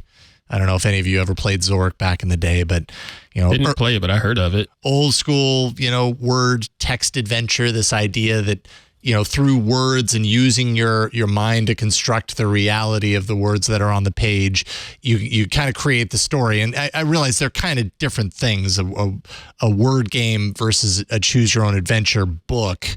This kind of seems like a combination of both, unless I'm misunderstanding it. I don't know. I think it's pretty neat. Like I was thinking I think I may have posted this on Mastodon. I didn't do a whole lot of social networking while I was away on vacation. But one of the things that I happened to come across was someone that mentioned the fact that, you know, at some point AI will likely, like generative AI will likely get to the point, or, you know, it's totally believable that it would, that the movie that I watched tonight is the movie that I prompt my AI to create. Like, I want to watch a movie about blah, blah, blah.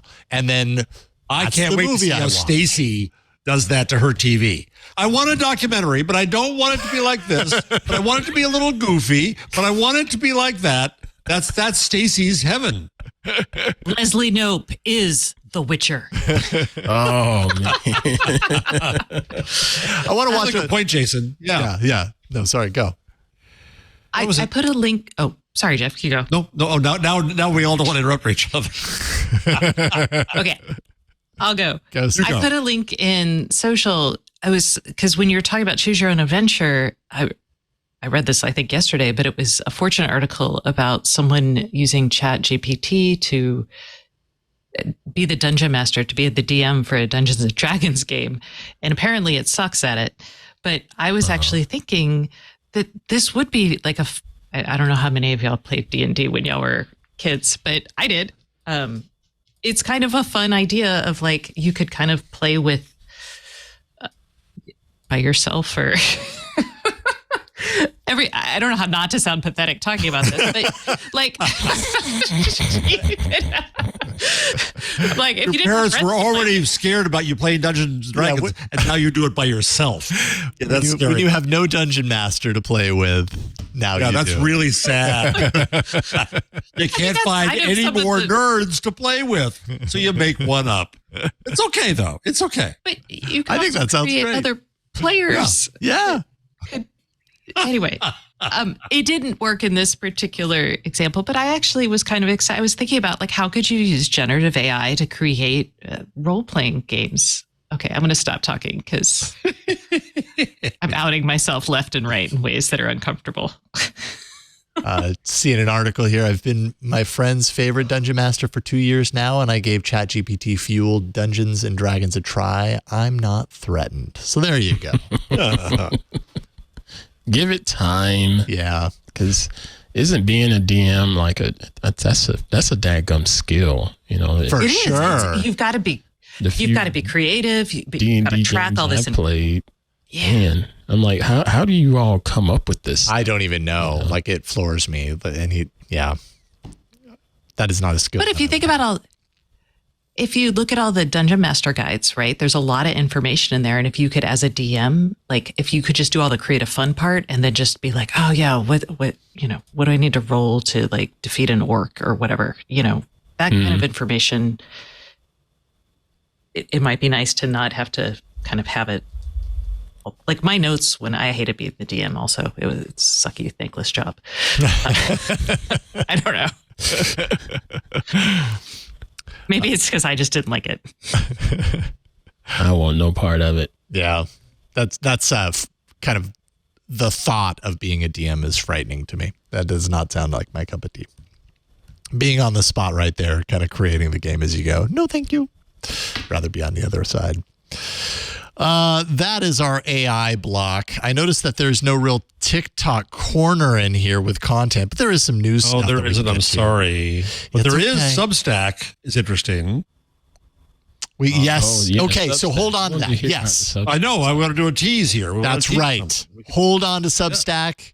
They've got some interesting news that we're going to talk about in a moment. But first, let's take a second to thank the sponsor of this episode of This Week in Google, brought to you by Cisco Meraki, the experts in cloud-based networking for hybrid work. So whether your employees are working at home, whether they're sitting at the cabin, a cabin in the mountains doing their work, they're on a lounge chair at the beach, a cloud-managed network provides the same exceptional work experience no matter where they happen to be. So you may as well roll out the welcome mat because, as you probably already know, hybrid work, it's here to stay. Really feels like it's made itself comfortable and it's not going anywhere. Hybrid work works best in the cloud. It has its perks for both employees and for leaders. Of course, workers can move faster. They can deliver better results with a cloud-managed network. Leaders can automate distributed operations. They can build more sustainable workspaces and proactively protect the network. An IDG Market Pulse research report conducted for Meraki highlights top-tier opportunities in supporting hybrid work. And hybrid work, some of these highlights here. Hybrid work is a priority for 78% of C-suite executives. Leaders are wanting to drive collaboration forward. They want to stay on top of or even boost productivity and security.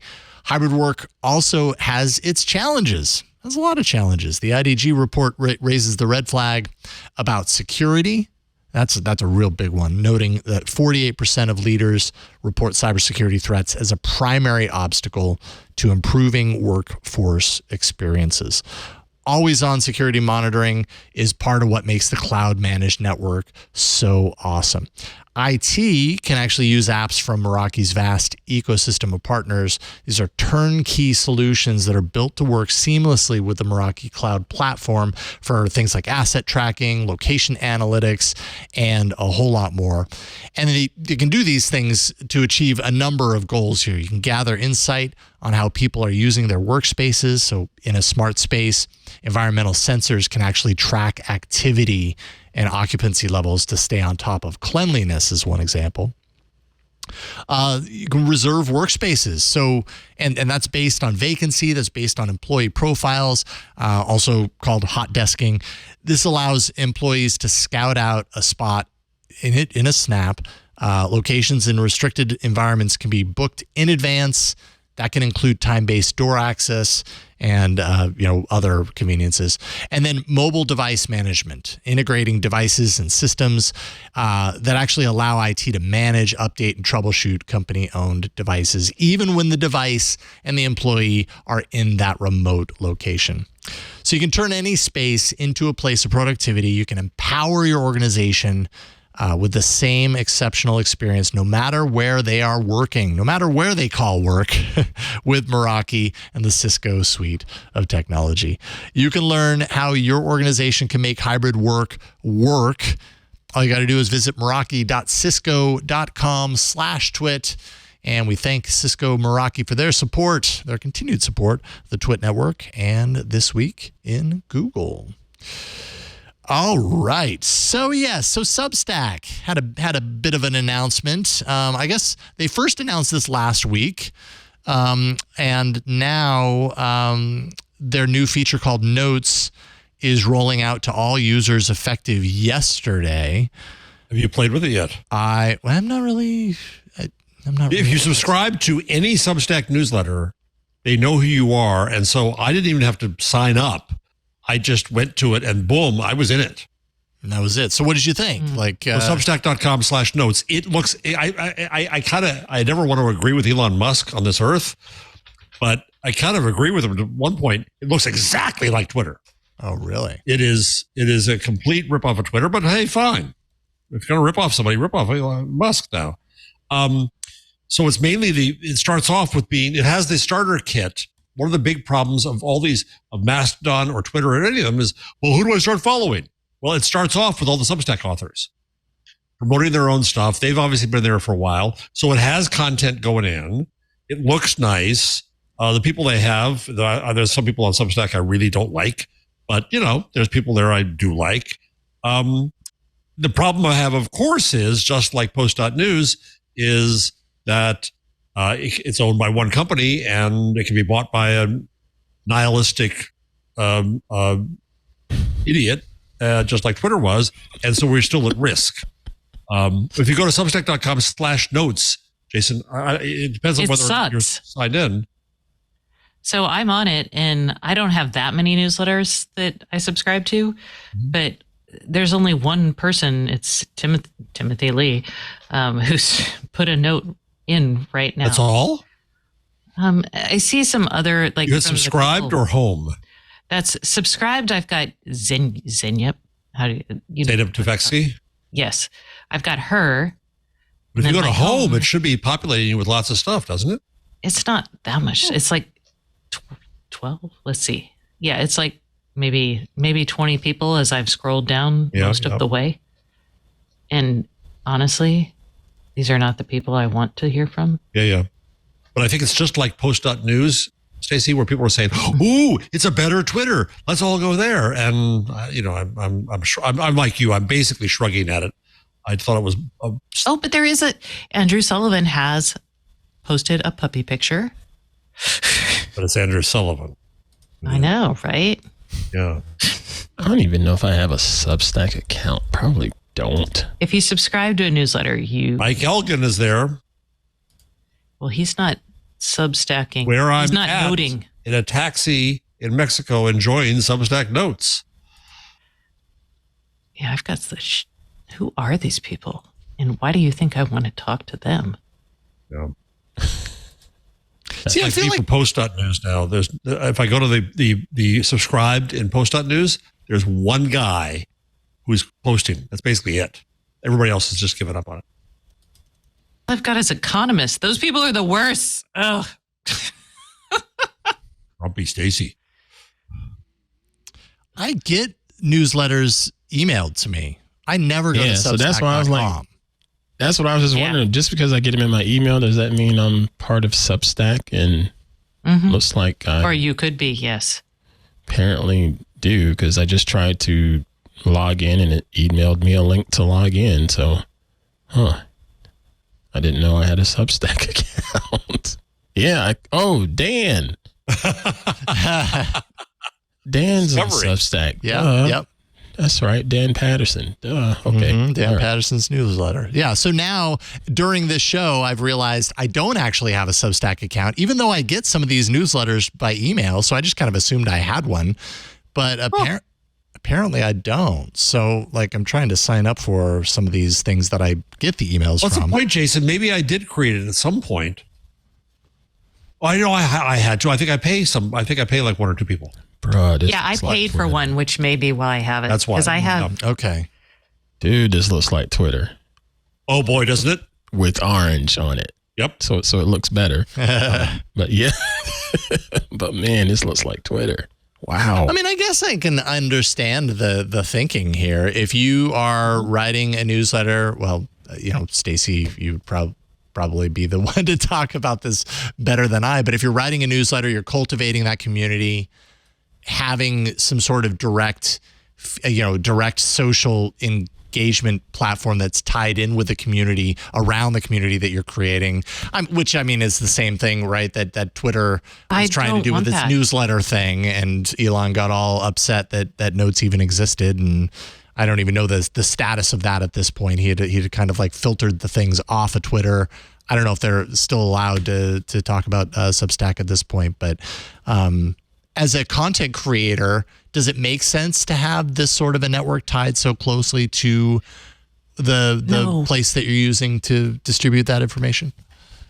No, I'd rather have. So as a content creator, I create I probably have, if I think about it, we'll say I have 5 different audiences actually. So I have the audience that follows my newsletter, that signs up actively, and they care about their things. I have the audience who downloads the podcasts. I have the Twig audience, actually. There is a Twig demographic. They are probably a chunk of my podcasts and newsletter subscribers, but then they also are here on Discord. And then I've got Twitter, where I have the most. I have 40-something thousand before Twitter did whatever it did. And I don't know how many of them were real, but I think a lot of them were, because I grew it over such a long period of time. And those people, my newsletter, I've got 17-something thousand newsletter subscribers. So my audiences are very different. And I want to be able to I pull in on my website, my tweets. I don't want them to be a lot of them probably don't care about my puppy pictures if they're only subscribing for my insightful commentary. Well, screw them.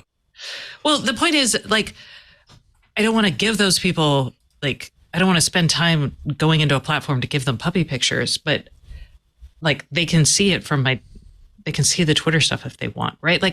I like the decentralization and the ability to be my audience gets to pick a place to find me, and I create certain content for each of those areas, and then they get to choose what they want to consume. Mm-hmm. Did that make sense? That was so long. Yeah. I wish Substack had federated with ActivityPub. Medium has done it. Flipboard has done it at various levels. WordPress has done it. At least try. At least Why? do something to acknowledge. Why? Just say that we're safe in case Substack gets bought by Elon Musk, that we can our identities and our social graphs are portable.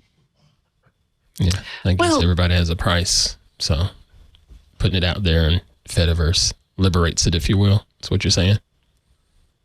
Yeah. And I think we learned our lesson. It's a two-way street, right? My content is only valuable if someone wants to consume it, right? It's only valuable to people who want to consume it. So making that easy for them, on Twitter, is great, because enough people, it's very frictionless for people to consume that if they want. If I go to some weird platform and do things there, it's a little harder for them to consume it. So I'm not going to reach those same people. The Fediverse is not a weird platform. We got to stop saying that. Yes, thank you, Ant. Thank you. It is complicated. Do you know why I'm not a Mastodon yet, y'all? This is embarrassing and true. I can't freaking decide a server. I don't even know. Stacey, pick anyone. I'm just do I go with the journalists? I don't know. Do I want to be? What if one of them is a jerk? It doesn't matter. It doesn't matter. Unless you look at. Yeah, Ant, you go ahead. Explain it to her. That's the thing. If you just go to the general Mastodon one, you're totally fine, because you can still federate with other servers and follow people on other servers without any issue. Well, I know, but what if people judge me for being on the normal one? Then you probably don't need those people. Yes, right. And ignore your puppy pictures. Screw them. It's so stressful to me. I'm just Stacey, unless you use the local feed from that server, there's no other reason to care about that. Right. None. Why would I want never the do, because I'm on feed? Mastodon.social. Twitter would be nice. Journal.host would be nice, but I can follow anybody from any of those servers. It's fine. Yeah. Fine. Easy. Can I pull it into my website? Does it matter? Pull what into your website? Well, like I pull in my tweets via, an API call. I think. Oh, to show on the page. I see what you're saying. Yeah, that's probably a call for it. Yeah. It's an open source federated platform. But okay. Yes. Right. So Those exist. sometimes Yes, open I've seen source those exist. Okay. I was like, sometimes open source means you can build it yourself if you want to spend all afternoon. And sometimes it means that people have built tools that will make it easy for you to do this. It's probably just an API, just like Twitter is. I don't know, but I'm pretty sure it is. How to embed Mastodon posts on a website. On a WordPress site. Ta-da.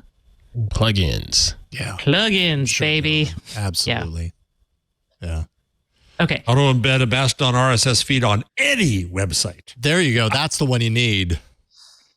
No restrictions. You're good to go. Have you all been using Artifact? Like since it was released, I don't know, a couple of months ago, I guess. It's the social Artifact? news app by the founders of it's like, what is Artifact? No. Okay. Say more. No, I am not using it. No, apparently not. This was the social news aggregation app. It hasn't been really social yet, but it released a couple of months ago. Kevin Systrom, Mike Krieger from Instagram founders created this as, I guess, their next thing.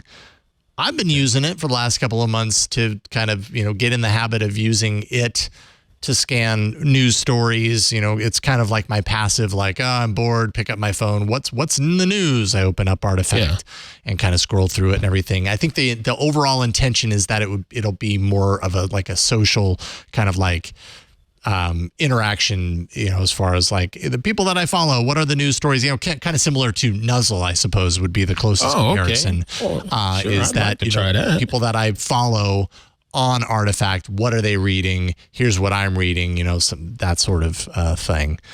But and it's fine. But it's tied to this Instagram? Is fine. Yeah.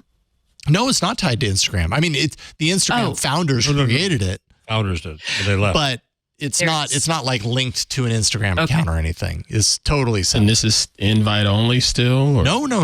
Public now? No, you can do it. No, definitely. They just added some social features. Yeah. They've added reputation scores and comments. Like, I don't even know that I'm following anyone on Artifact right now. I've just been using it as a pure like news reader for the most part.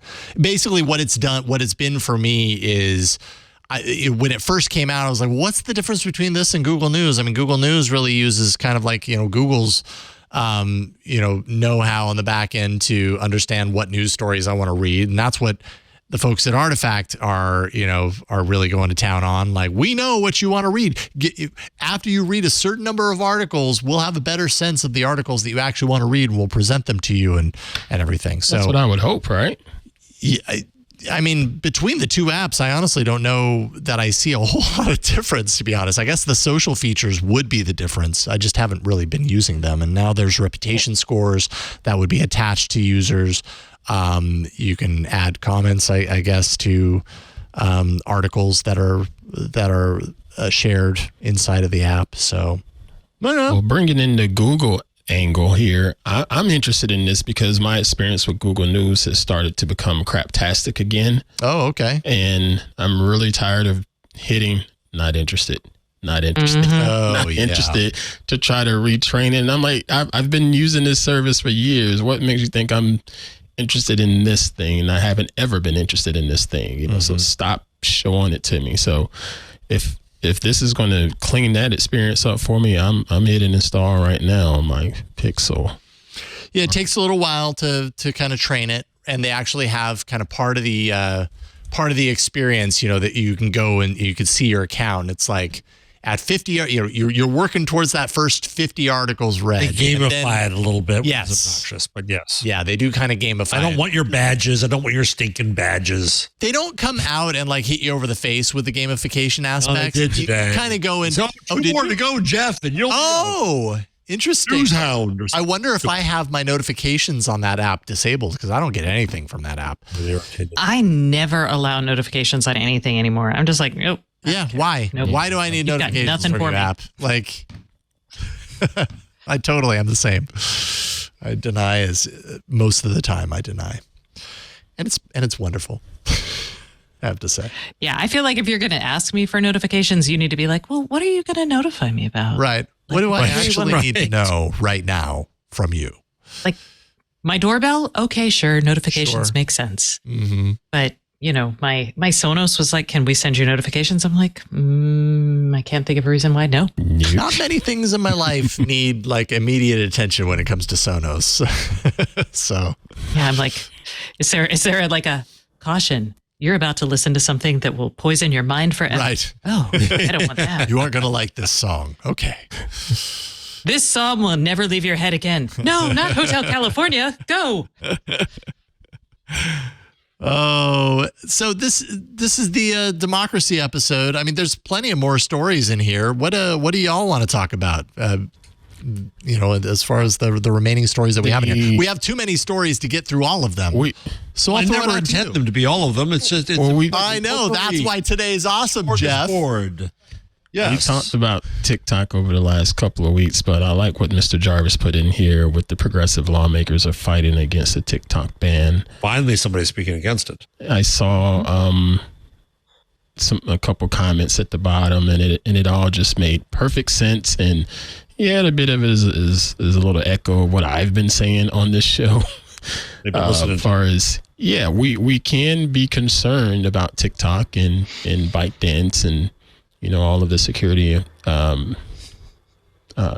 security concerns or what have you, but shouldn't we be concerned about Facebook, Twitter, Instagram, and all of those other things that are homegrown right here that's doing the exact same thing? And a lot of the representatives were saying just that, word for word. So I want to applaud those representatives for getting it. Yeah. Jamal Bowman was the first one to come out and say, I'm not so sure about this ban. There's problems with that. There's free speech. There's other issues. It's and now others he's led the way and others are coming along too, which I think is good. Stacey would say probably a fine discussion to have politically, but I fear that a lot of it is xenophobia. And Oh no, I don't think this is a nuanced issue at all. Good. I've never been like keen on the TikTok, like straight up TikTok ban. Now, I do think there's like what information is getting tracked is interesting, and I don't know if they belong on government phones, but I don't think we have any. Bowman the government says, can't ban an app. Bowman says, let's have a comprehensive conversation about legislation that we need, federal legislation, to make sure people who use social media platforms are safe and their information is secure and their information is not being shared or sold to third parties. That's one point. Then he goes on and says, they collect a lot of information about consumers, talking about these platforms, Facebook, Instagram, YouTube, and Twitter.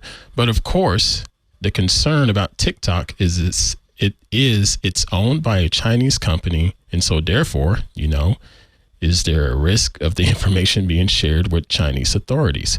Facebook does not operate in China. So, there's a little risk of that, he added. It's, again, we should look at our own homegrown apps and challenge them for the stuff that they're collecting and go back to those times when you were so against Facebook and Instagram for what they were doing to teens. Dig into some of that energy you had, But Ant, how do you feel about Lemonade, the new app by TikTok parent company ByteDance, surging in the U.S.?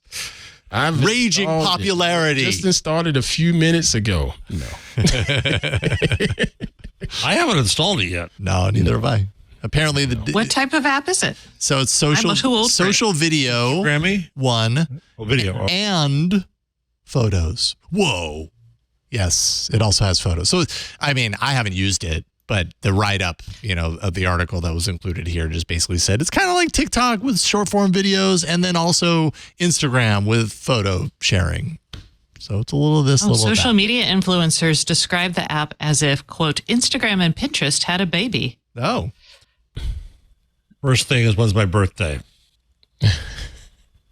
No. I personally if it's not words, I have no interest. Like, it's hard enough for me to put makeup on for 3 hours to do this show. I cannot imagine living the life, living La Vida influencer. Another Stacey rule. We need the Stacey rule book. No documentaries, no images. Maybe it's because Leo isn't here being curmudgeonly. I just feel like someone needs to take that. Interruption is okay, but stealing credit is not.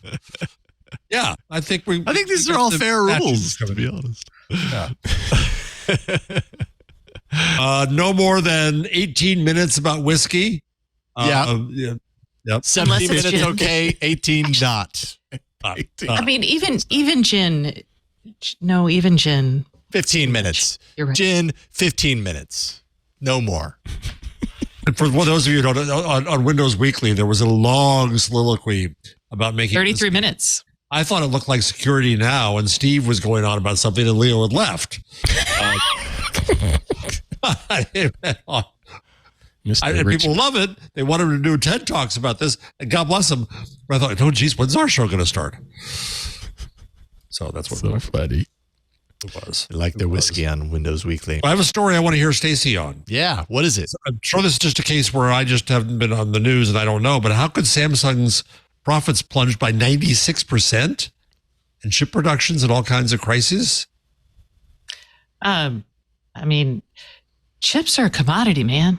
And we went through this whole period of holy cow, we're going to do it. This is memory chips, right? Is this right. Samsung's memory division? That's commodity. Yeah, memory is pure commodity, man. That is so hard to be a memory chip maker. Those poor guys. I was going to say I can't see it, but you know what I mean. Individuals, groups. Yeah. People of dubious parentage, as my mom would say.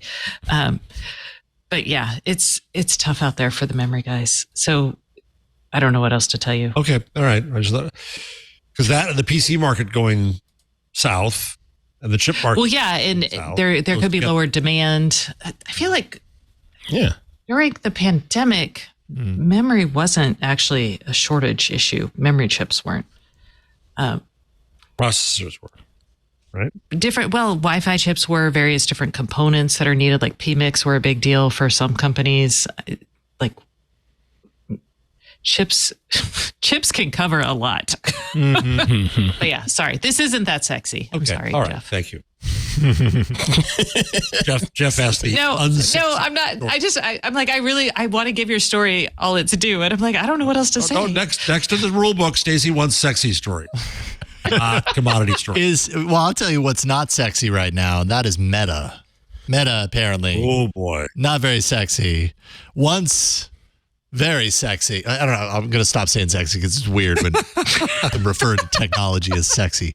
Meta had its day. And apparently there's this article that's kind of an interesting read, a New York Times article about just kind of employee morale at Meta right now based on, the people that the authors of the article spoke to anyways, saying that morale is very low. There's the layoffs. There's absentee leadership. There's Mark Zuckerberg, the article says, making a bad bet on the future. Of course, talking about, the bet on the metaverse, which feels, especially now, in the last 6 months, if anyone was still clinging on to metaverse as the next big thing, the last 6 months has really kind of changed a lot of opinions as far as that's concerned. It's feeling like better than NFTs, but yeah. Yeah, for sure. There have been a lot of things that have been the next big thing. And I know it's been talked about to death on this show, but it really feels like AI might actually be the legit next big thing. And so when you've got a company like, once Facebook, now Meta, all in on the metaverse, VR, blah, blah, blah. Like I was reading through the article and, part of it was talking about how how people who have used VR, they're noticing there isn't a lot of return to the technology. And I can only use myself as an example. I haven't turned on my Quest in many months at this point. And anytime I think about it, it almost seems like so much effort, and kind of like I get this this fear of a little bit of queasiness and everything. I'm like, you know what? No, I don't have the energy for that. And that's a big problem. Yeah. He tried to do something, tried to recognize what was happening to social, but just picked the wrong horse. Well, yeah, the article talks about, Mark Zuckerberg, made the bet on the metaverse, and that's exactly what it was. It was a bet. And you know what? It looks right now like you're losing that bet. What do you do? Well, I think it is easy to see this is where we're going. This could be awesome, right? But I also think it's a case where the physical hardware just could not keep up. Yeah. The expectation. He just ignored the fact that we don't have the ability to deliver that much performance at a price that makes sense. Mm-hmm. And for the power consumption that you would need for a wearable on your face. It literally doesn't exist yet. So it's kind of I just think it's a bad experience, period. I've never really gotten it. I've tried. I mean, this is the guy who bought Google Glass. I tried these things. I just didn't ever get it. So he's all in on the VR space or what have you, but that doesn't necessarily mean Facebook as it is going to just disappear, right? People are still going to be able to just open up facebook.com on whatever device they're using and post and share and reshare and comment and all of that stuff. Regardless if he's wrong about the metaverse.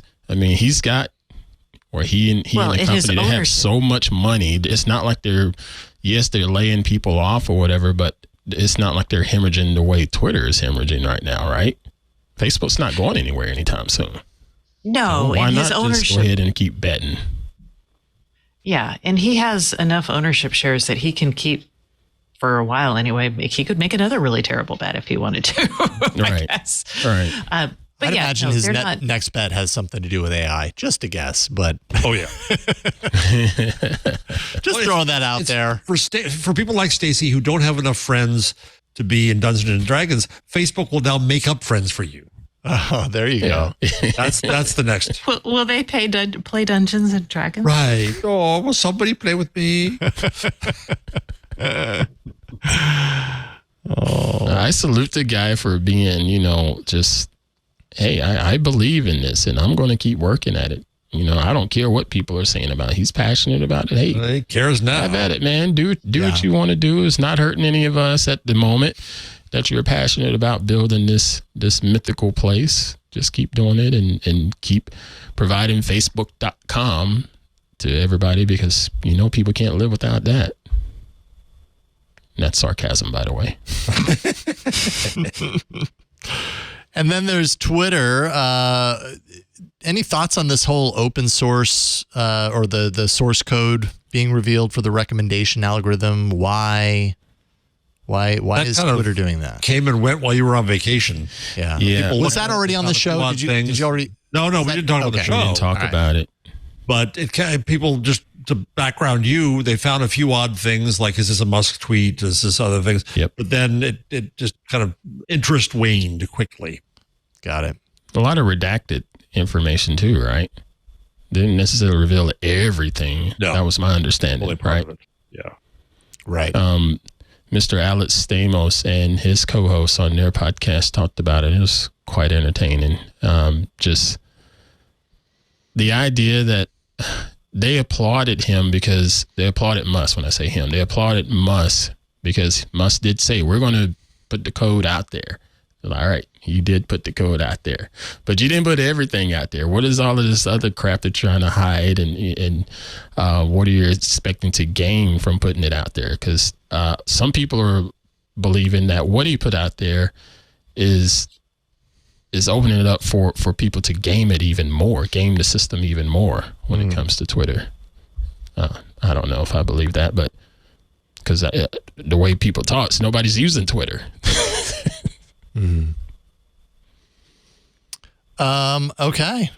Which reminds me, Mr. Stamos would like to come back on, by the way. Really? Oh, Yes. great. Well, that's good to know. Is it because you call him Mr. Stamos? It's so respectful. I get it. Pruitt is always respected. This If I fellow ever calls just me call you Mr. Stacy, there's a reason why. Well, if you called me Miss Higginbotham, I'd be like, holy moly. What did I do? I will reach out to Mr. Stamos and see if we can get him back on. That's good to know. Sweet. Hey, what do you His think? co-host? His co-host is she's pretty good too. Yeah, I listen to other podcast people, but his co-host, I can't remember her name. she's pretty entertaining too, and quite knowledgeable. Moderated Content is the name of the show. Yeah, I'm trying to find the name of A good title. Evelyn. Evelyn Duick. Is that who it is? Evelyn, yes, that's her name. An accent? Yes. Evelyn's a brilliant legal scholar who went from Harvard to Stanford. She has a great accent too. Yes, she does. And she's does a lot of First Amendment stuff and content moderation and freedom of expression stuff. I don't always agree with, but that's fine. Right. Brilliant. Yeah. Good. Be good for discussion. Legal scholar. There you go. Cool. Should we do a changelog? It's about time. I think it's. You have one. We have one. We have a hearty change log. So let's jump into it. Sweet. The Google Hearty. changelog. My change log got pooped on. Oh, Yeah, as well it should have, Ant. happy I wasn't here for that. Nothing there. Oof. Well, that's not going to happen here. There's some pretty interesting stuff this week. Sexy. What did you say, Jason? I'm not going to say that word anymore. It just feels weird. Not going to lie. Android 14 Beta 1 is out. So this is the first version of the upcoming version of Android that is good enough to be considered a beta and not a developer preview. So, it's one step further up on the ladder as far as, things like stability and, if I install this on my device, am I going to lose all my data? I'm not saying that you are or you aren't. I'm just saying, you can probably have a little bit of confidence in it anyways. Yes.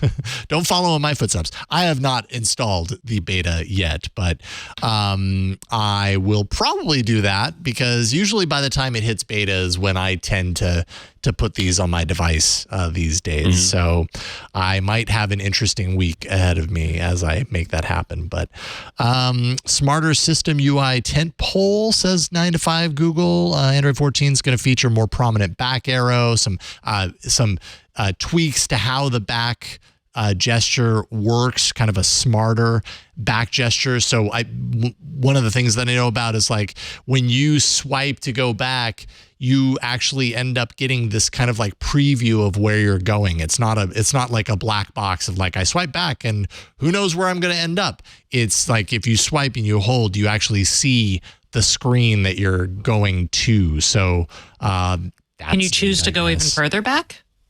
With a single swipe, I don't think so. Like if you swipe and hold, that would be neat though. Now that I'm thinking about it, that would be kind of neat to go back into different states. I like that actually. Maybe that's for next year. Apps can add custom actions to the system share sheets. So opening the share sheet in a photo app might let you quickly create an album or a link. Share sheet, of course, is the sheet that comes up when you choose to share something. And I think historically speaking, an Android share sheet has kind of been a mixed bag because sometimes they're what you expect to see and sometimes they're created by a developer that's different from what you expect to see. Google's been working to kind of tighten that up and make it a little bit more of a seamless experience. So I think we're going to get a little bit of that in Android 14. And other things. I mean, really, with this beta, it's very minor stuff. So if you like betas, check it out for yourself. Just, beware, understand it's a beta. It might not work perfectly on your device. That's just the way it goes. Right.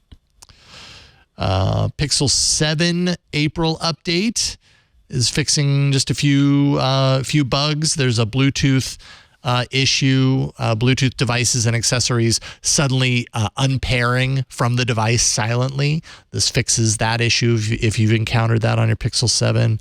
Is it unpairing or just disconnecting, Mr. Howell? Well, I haven't experienced this personally. The article says unpairing. Okay. Because, that would be two different things, wouldn't it? Yeah. Disconnecting would be, okay, I'm not connected anymore. Unpairing would be like, I have no connection. Like I have nothing stored on your phone anymore, and you have to repair with me in order to work. Those are two different things. This says unpair, so I'm assuming that's what it means. And that would be a real big pain in the butt. Yeah. Also some camera and other system bugs fixed with that. This is interesting. And I don't know if it's changelog because it's not something that's happening right now, but this seemed like a great place to put it because I think it's really we're going to be a really neat feature. This is for the future. This is changelog for the future, but we're going to talk about it now anyways. Apparently Find My Device is getting an update sometime soon that will not require your device to be powered on in order to work. Ooh, so that's cool. If your phone is off, there will still be some sort of Bluetooth connectivity that's active enough to allow for tracking. Which I think this is how like our like the standalone trackers work, right? Like they're really low power. They're just putting out a signal. If another device crosses its path, it goes, oh, hey, there's something there, via Bluetooth or ultra wideband or whatever. And that's going to happen inside of the phone as well. So I guess Apple has this on iPhone devices, coming to Pixel devices, definitely. And I'm sure this means it'll come up to other Google devices as well. But that seems like a really cool feature to me. Yeah. Well, but the flip side is now it means that even if you turn your phone off, basically don't take your phone anywhere if you're going to commit crimes. That is immoral. Oh, okay. I was wondering about that, Stacey. Appreciate that. I mean, you joke, but I mean, there are serious reasons that you might actually be like, well, I really don't want my husband to know where I'm at right now. I'm buying Christmas presents. I'm having it. Oh, is that it? I don't know. Christmas presents. Sure. Or I'm involved in a protest and I don't want to be picked up Thank you, Jason. as part of a protest or something. You turn your phone off. This still has the potential of tracking you there. Yeah. That's a really good point. I just want people to be aware of there's a good side. Yes. There's a potential problem. Yes, indeed. The balance. Well, and I mean, that's like the headline of tracking any device in general, right? Because we've seen really great uses of tracking technology, and then we've seen really awful, horrible uses of tracking technology, like Apple's trackers. What are they called? AirTags. AirTags. Being attached to vehicles to track. So that spouses can track one another or whatever. I don't know. And so people are doubting my use of Christmas presents. I am actually a psychotic individual who does track around the holidays where my husband goes and parks the car, and I look for what shops are next to there just to see because I'm like, okay. He's right by the jewelry store. And so if he doesn't get it, come Christmas. Yeah. I thought I was going to get a diamond. I only got expectation. Television that I hate. Yeah, it also comes in handy, like, if he's like, oh, I'm going to be in Seattle for a while, I'll check where he is. Because what if he's near a restaurant I like? Then I can ask him to pick up donuts or something. Again, he knows I do this. I do. He knows. Okay, all right. I'm like, I see you're next to that Mexican food place I like. Can you pick up some mole enchiladas?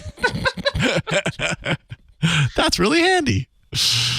Let's see here. Android developers are going to be required to give users the ability to delete their account data both in the app and online. So this is something new that's coming. Is this requirement for developers that create apps that have some sort of an account creation process. So if you're using an account or an app or a service that requires you to create an account, Google is basically saying, if you're doing that, you got to make it dead simple to delete that account. Google isn't saying what it means to delete that account. Like they're not verifying that the deletion happened, but they are saying, the user doesn't have to call a number and talk to someone in order to make this happen. There actually will be a link on the Play Store page. So you don't even have to reinstall the app if you've uninstalled it in order to delete the account. You just click the link on the Play Store page, and that takes you to, hopefully anyways, according to this, a way to delete your account and your data. So that's nice. Give you more control over your data out there. More control is a good thing. I swear I think we mentioned that. Possible. Yeah. Apologies if you did. It's worth mentioning twice because deleting your data is always a nice thing to know about, especially if your wife is crazy and stalks you. Auto archive for Android beginning to roll out. This is the idea that when your device is low on storage, which I don't know the last time that's happened to me, but my phone has a lot of storage. There are phones out there that have very minimal storage, right? And if you have a device that has very minimal storage, you've got so many apps installed on there, or so few, extra small amount of space on your device to install a new app. When you go to try and install the app, Google or the phone will give you a pop-up that basically says, do you want to auto archive some of the apps that you're not using? And it will know which apps you're not using very regularly.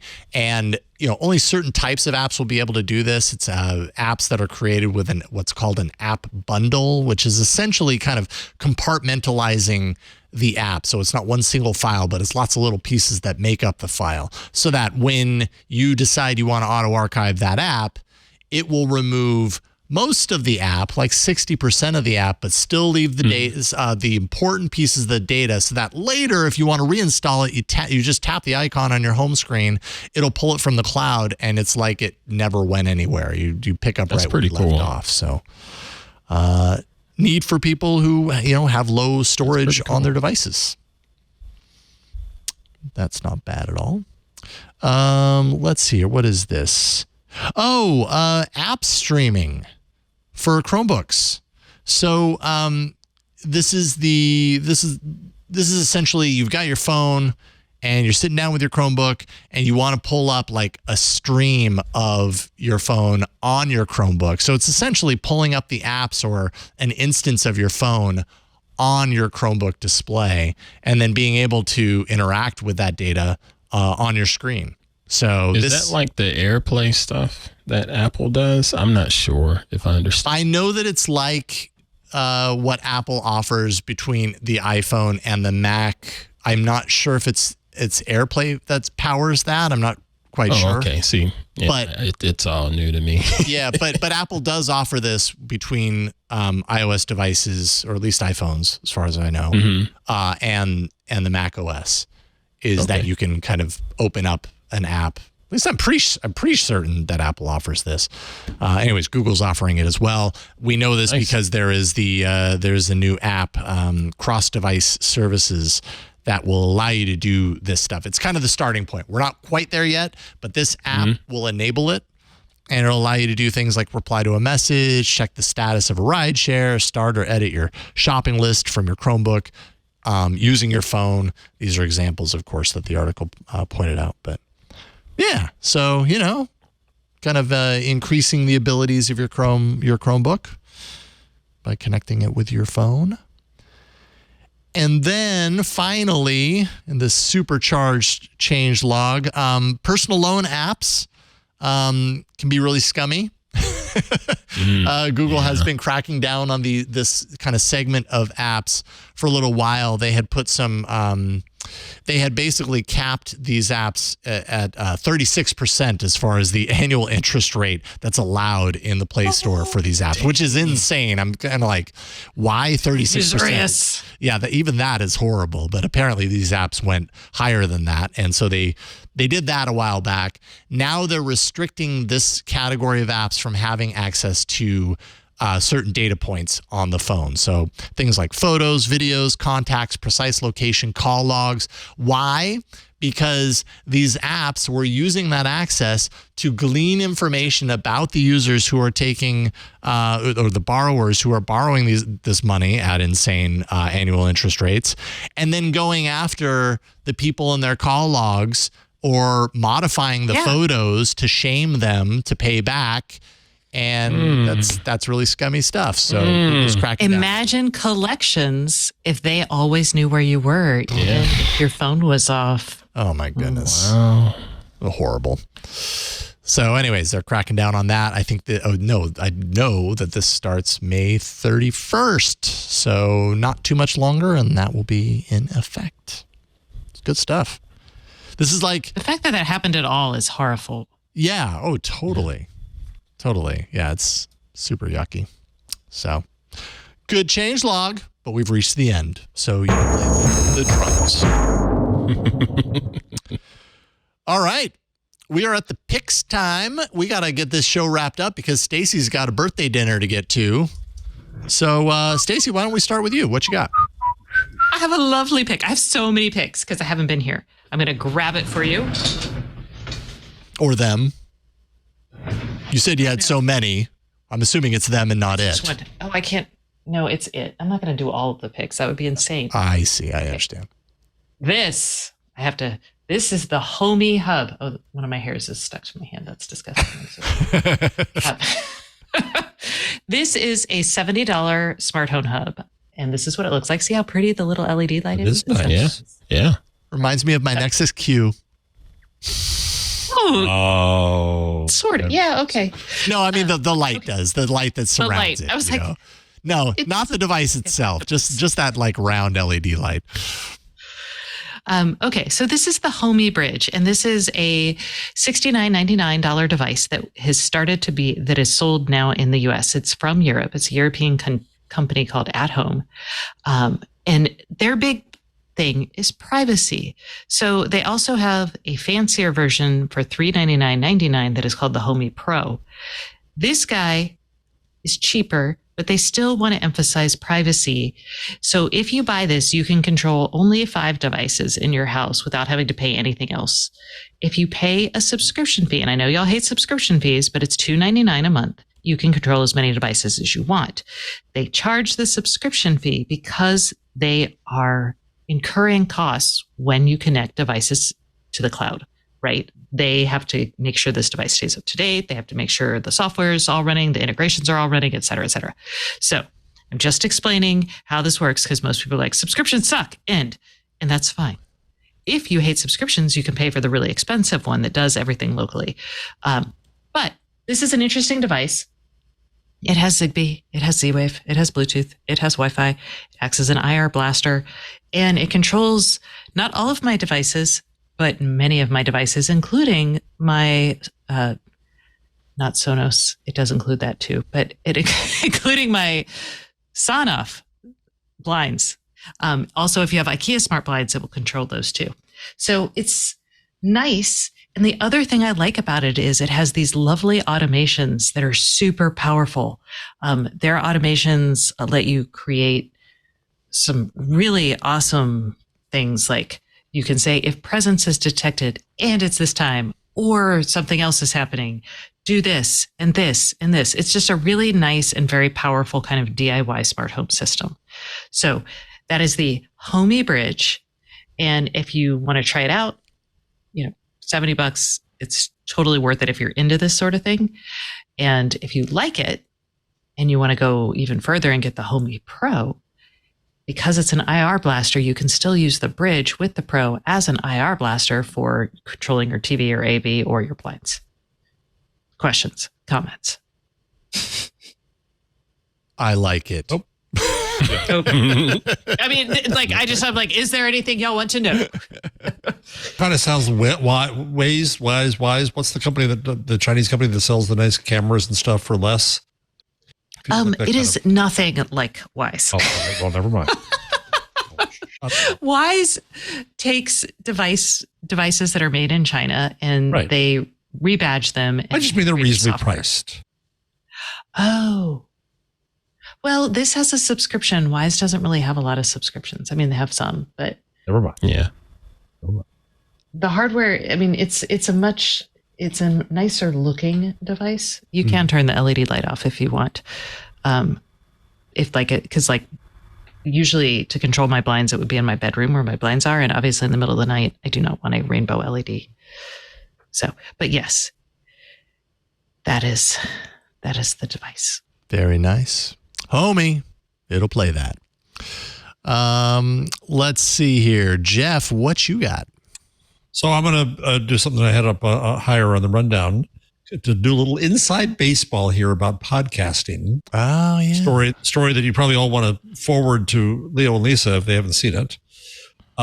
So it says that they're discovering suddenly that some people prefer to watch podcasts than listen to them. What? Wait, that's everybody who's watching us right now.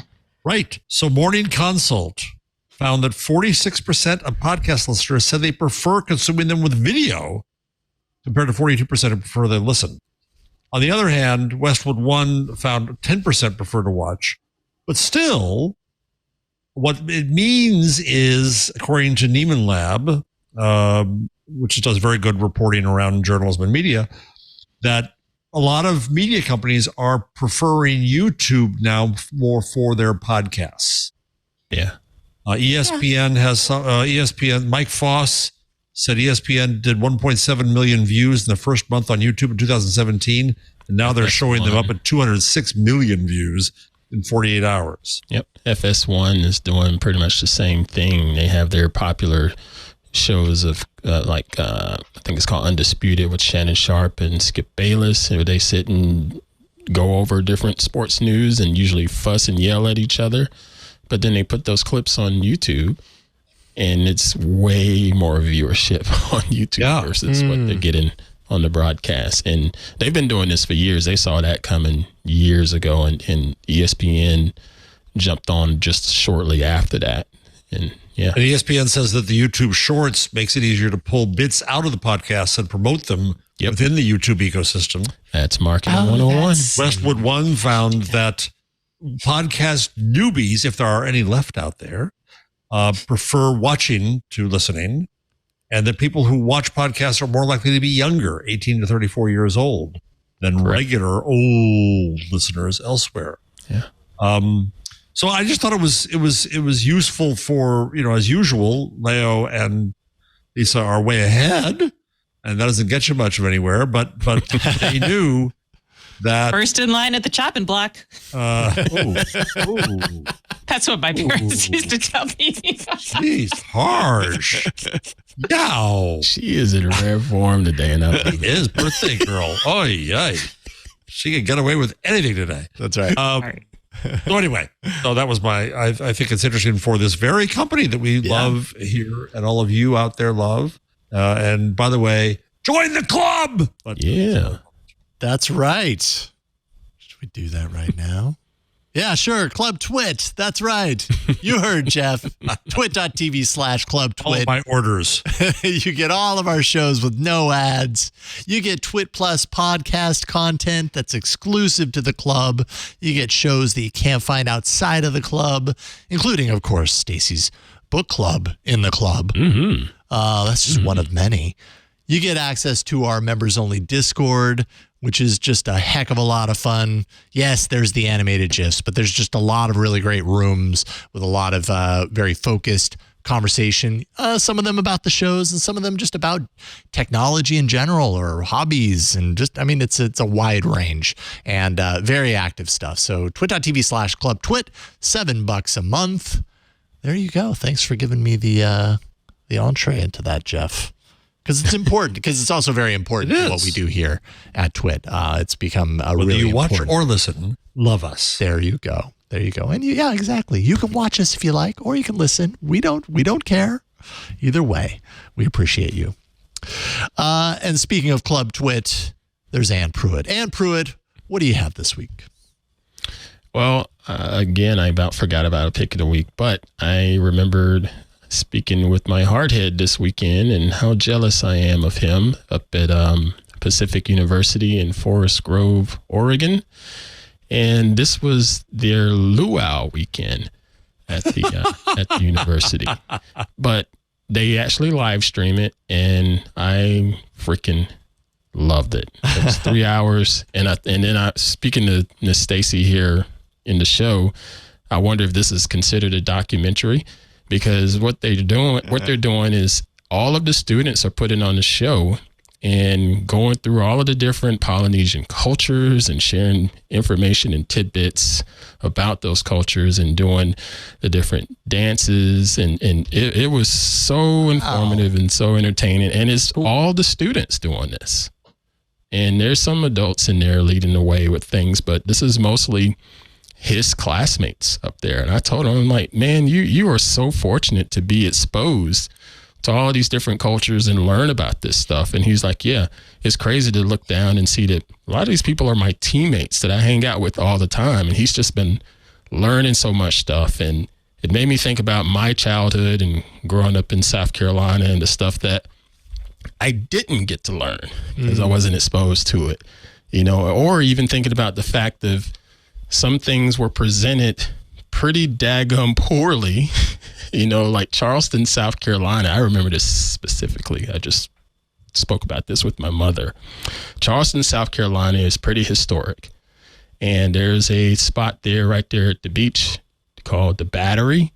And the Battery was just celebrated when I was growing up because of the Battle of the Confederacy and all of that stuff. But that's not how it was pitched to me as a kid. It was just the Battery is celebrated as beautiful landmark, and you get to see this and you get to see that. And I went down there as an adult in my 20s because I hadn't seen it as a kid. Went down there as an adult in my 20s, and I was like, holy, this is where the slaves were.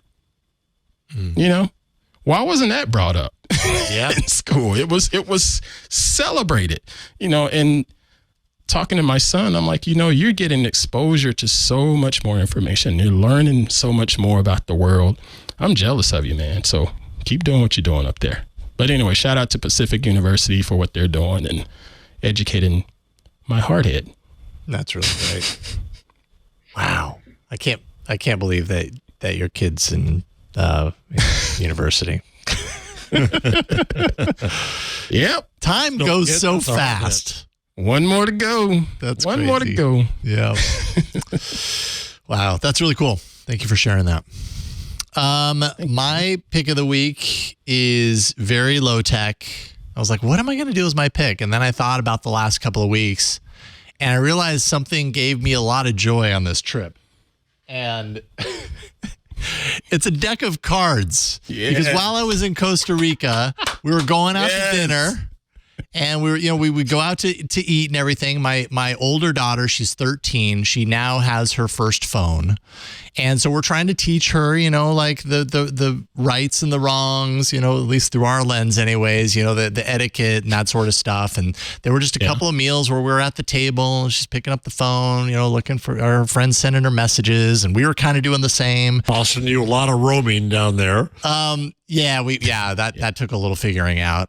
And at one point, I was just like, God, you know what I want to do? I want to find a deck of cards because we forgot to bring a deck of cards. And so, you know, I went to a screwdriver. I don't have a screwdriver, but dang it, I got a deck of cards in a plastic case. And it cost me 450 colones, which is... that's $4.50. Never mind, because this was in such a souvenir shop that it was in dollars, even though that's not a period, that's a comma.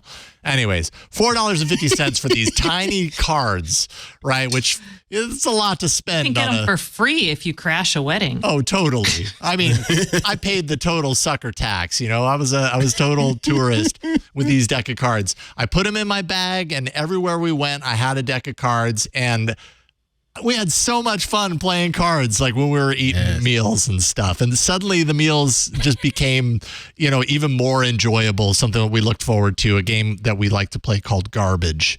And anyways, it's just a good reminder. You got a deck of cards in your bag. It might save you from pulling out your phone when you go eat with your family or eat with your friends or whatever. Who doesn't love playing cards? So there you go, a deck of cards.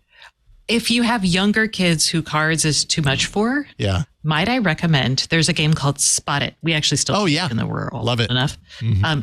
If you travel, though, with it, it comes in a tin. Don't bring the tin. Airport hates looking at that thing. It will get you flagged every time. But just these cards, basically, it's like what's different in the cards, and you slam onto the table. Yeah. So, again, not great for like fancy restaurants, but kids, adults, love it. Great game. Oh, it's a fantastic game. We played that with the girls all the time. We still, when we go camping, we have a camping themed deck of Spot It that always comes with us, and that's kind of our go-to. Every card has like 6 or 7 symbols on it, but every card only has one symbol that's the same between 2 of them that you pull out, right? So, or all of them that get pulled out. You're basically trying to spot the one thing that you have similar between the 2 cards that are showing, and it's surprisingly difficult, but it's a lot of fun. Great for kids. And I think kids are better at it than adults. So it's a game that really evens the odds. Totally. I totally agree. Yeah, it's a lot of fun. So anyways, the value of a good deck of cards, it doesn't take up much space. It's even smaller than a phone. Yeah. I keep one in my travel bag along with my screwdriver. Oh, geez. I know. Isn't in there. Yeah, I gotta find a screwdriver. Your yoga instructor, probably a coffee maker, probably you set up a home hub in every hotel room you go into. There is an AeroPress that when I was drinking coffee hardcore, I did carry one of those actually with me. Oh, Stacey. I respect that. I'm not surprised. I respect that. Yes. AeroPress is good coffee. I'm bougie, man. I've got to have my comforts when I travel. I think Lisa, CEO of Twit, Lisa, before this trip was talking about how she, had to bring her coffee. I just don't trust that there's going to be good coffee when I go places. Like there never is. You have to go out of the hotel to get it. There never is good coffee in the hotel. So I totally respect that. All right, here's a question. If you don't trust the water in a given destination, is coffee hot enough to be then okay? Oh, that's a good question. It's more that you trust water. Yeah, I trust the water. It's just like, does it taste bad? And if it tastes bad, you can hide that. Some places are not to be trusted. Well, yeah, but those places I wouldn't drink the water anyway. You just get bottled water. Right, but I'm asking whether coffee is safe then. Oh, no. It's made with water. Water's bad, then coffee's bad. Okay, got it. That's right. Yeah, like rinsing fruit with bad water will also get you sick. Yes. So if you're in a place where you're really questioning the water, then you've got a whole nother problem. Yeah. A lot more complications. But it's your birthday, so we don't want to talk about diarrhea right now. We want to say happy birthday, Stacey. Happy birthday. That's what we actually want to say. Yes, not the other thing that Jeff just said. Forget that he said that. Happy birthday, Stacey. I hope you have a wonderful dinner tonight and a wonderful celebration. I'm happy and honored to be able to do a show on your birthday. What do you want to leave people with? StaceyOnIoT.com, anything that you're working on, anything like that? Just StaceyOnIoT.com. Or you know what, y'all? Just be nice to each other, okay? Just go say something nice to somebody. Make them feel good. Word. Well, it's hard to follow that act with a book plug. Jeez. But by golly, you're going to do it. Jeez. Yes, I am. GutenbergParenthesis.com. 10% off from Bloomsbury. Even cheaper from Blackwell's. And you can pre-order my magazine book, too. Which is below at the bottom of that page. So it'll be out in June, and I'm going to keep talking about it from now through then. Heck yeah, as you should. That's awesome. Congratulations. If you want to be kind to Jeff, you could pre-order There you go. Yes, thank you, Stacey. For your birthday, Stacey, we all pre-ordered Jeff's book. Excellent. There we go. Everybody wins, including you, and Pruitt. And always a pleasure to get to do a show with you. And this is actually a special week because I get to do another show with you this Sunday. I'm hosting Twit, and you're going to be on the panel with me. So I appreciate that. Thank you, man. Yes, sir. Yes, sir. Appreciate you having me on. Yeah. Looking forward to it. What do you want to leave people with? Hands-on photography, twit.tv/hop, anything else? Oh, yeah. Check out the show, twit.tv/HOP, hop, for hands-on photography. Going to have a guest on this week. Looking forward to you all checking him out and sharing that show out with other folks so we can continue to grow it. And go look at antpruitt.com/prints too, as shown on the lower third. Thank you very much. Trying to pay for Pacific University. Yeah, I understand. At Pruitt.com. Those Polynesian dances don't come cheap. It's true. Stacey, Jeff, They looked high quality. Thank you so much. This is a lot of fun. Jason. Always a lot of fun. And we get to do it again next week. I will be back. Leo returns in, I think, a week and a half at this point. So basically, not this Sunday, but the following Sunday, he'll be back. In the meantime, Micah Sargent and I, and I mean, we're all kind of filling in Leo's shoes while he's out. So I will be back next week in Leo's spot here on Twig. If you want to find all the details about this show, all you got to do is go to the website twit.tv/TWIG. There you will find all the ways to subscribe to this show. You'll see there that we record live every Wednesday, 5 p.m. Eastern, 2 p.m. Pacific. That's 2100 UTC. And if you want to watch live, you can. twit.tv/live. Be part of the Discord if you're a Club Twit member, part of the IRC chat during the show. It's just kind of an extra added bonus to the experience of This Week in Google. Thank you so much, and we will see you next time on Twig. Bye, everybody. Hey, I know you're super busy, so I won't keep you long, but I wanted to tell you about a show here on the Twit network called Tech News Weekly. You are a busy person, and during your week, you may want to learn about all the tech news that's fit to, well, say, not print, here on Twit. It's Tech News Weekly. Me, Micah Sargent, my co-host, Jason Howell. We talk to and about the people making and breaking the tech news, and we love the opportunity to get to share those stories with you and let the people who wrote them or broke them share them as well. So I hope you check it out every Thursday right here on Twit.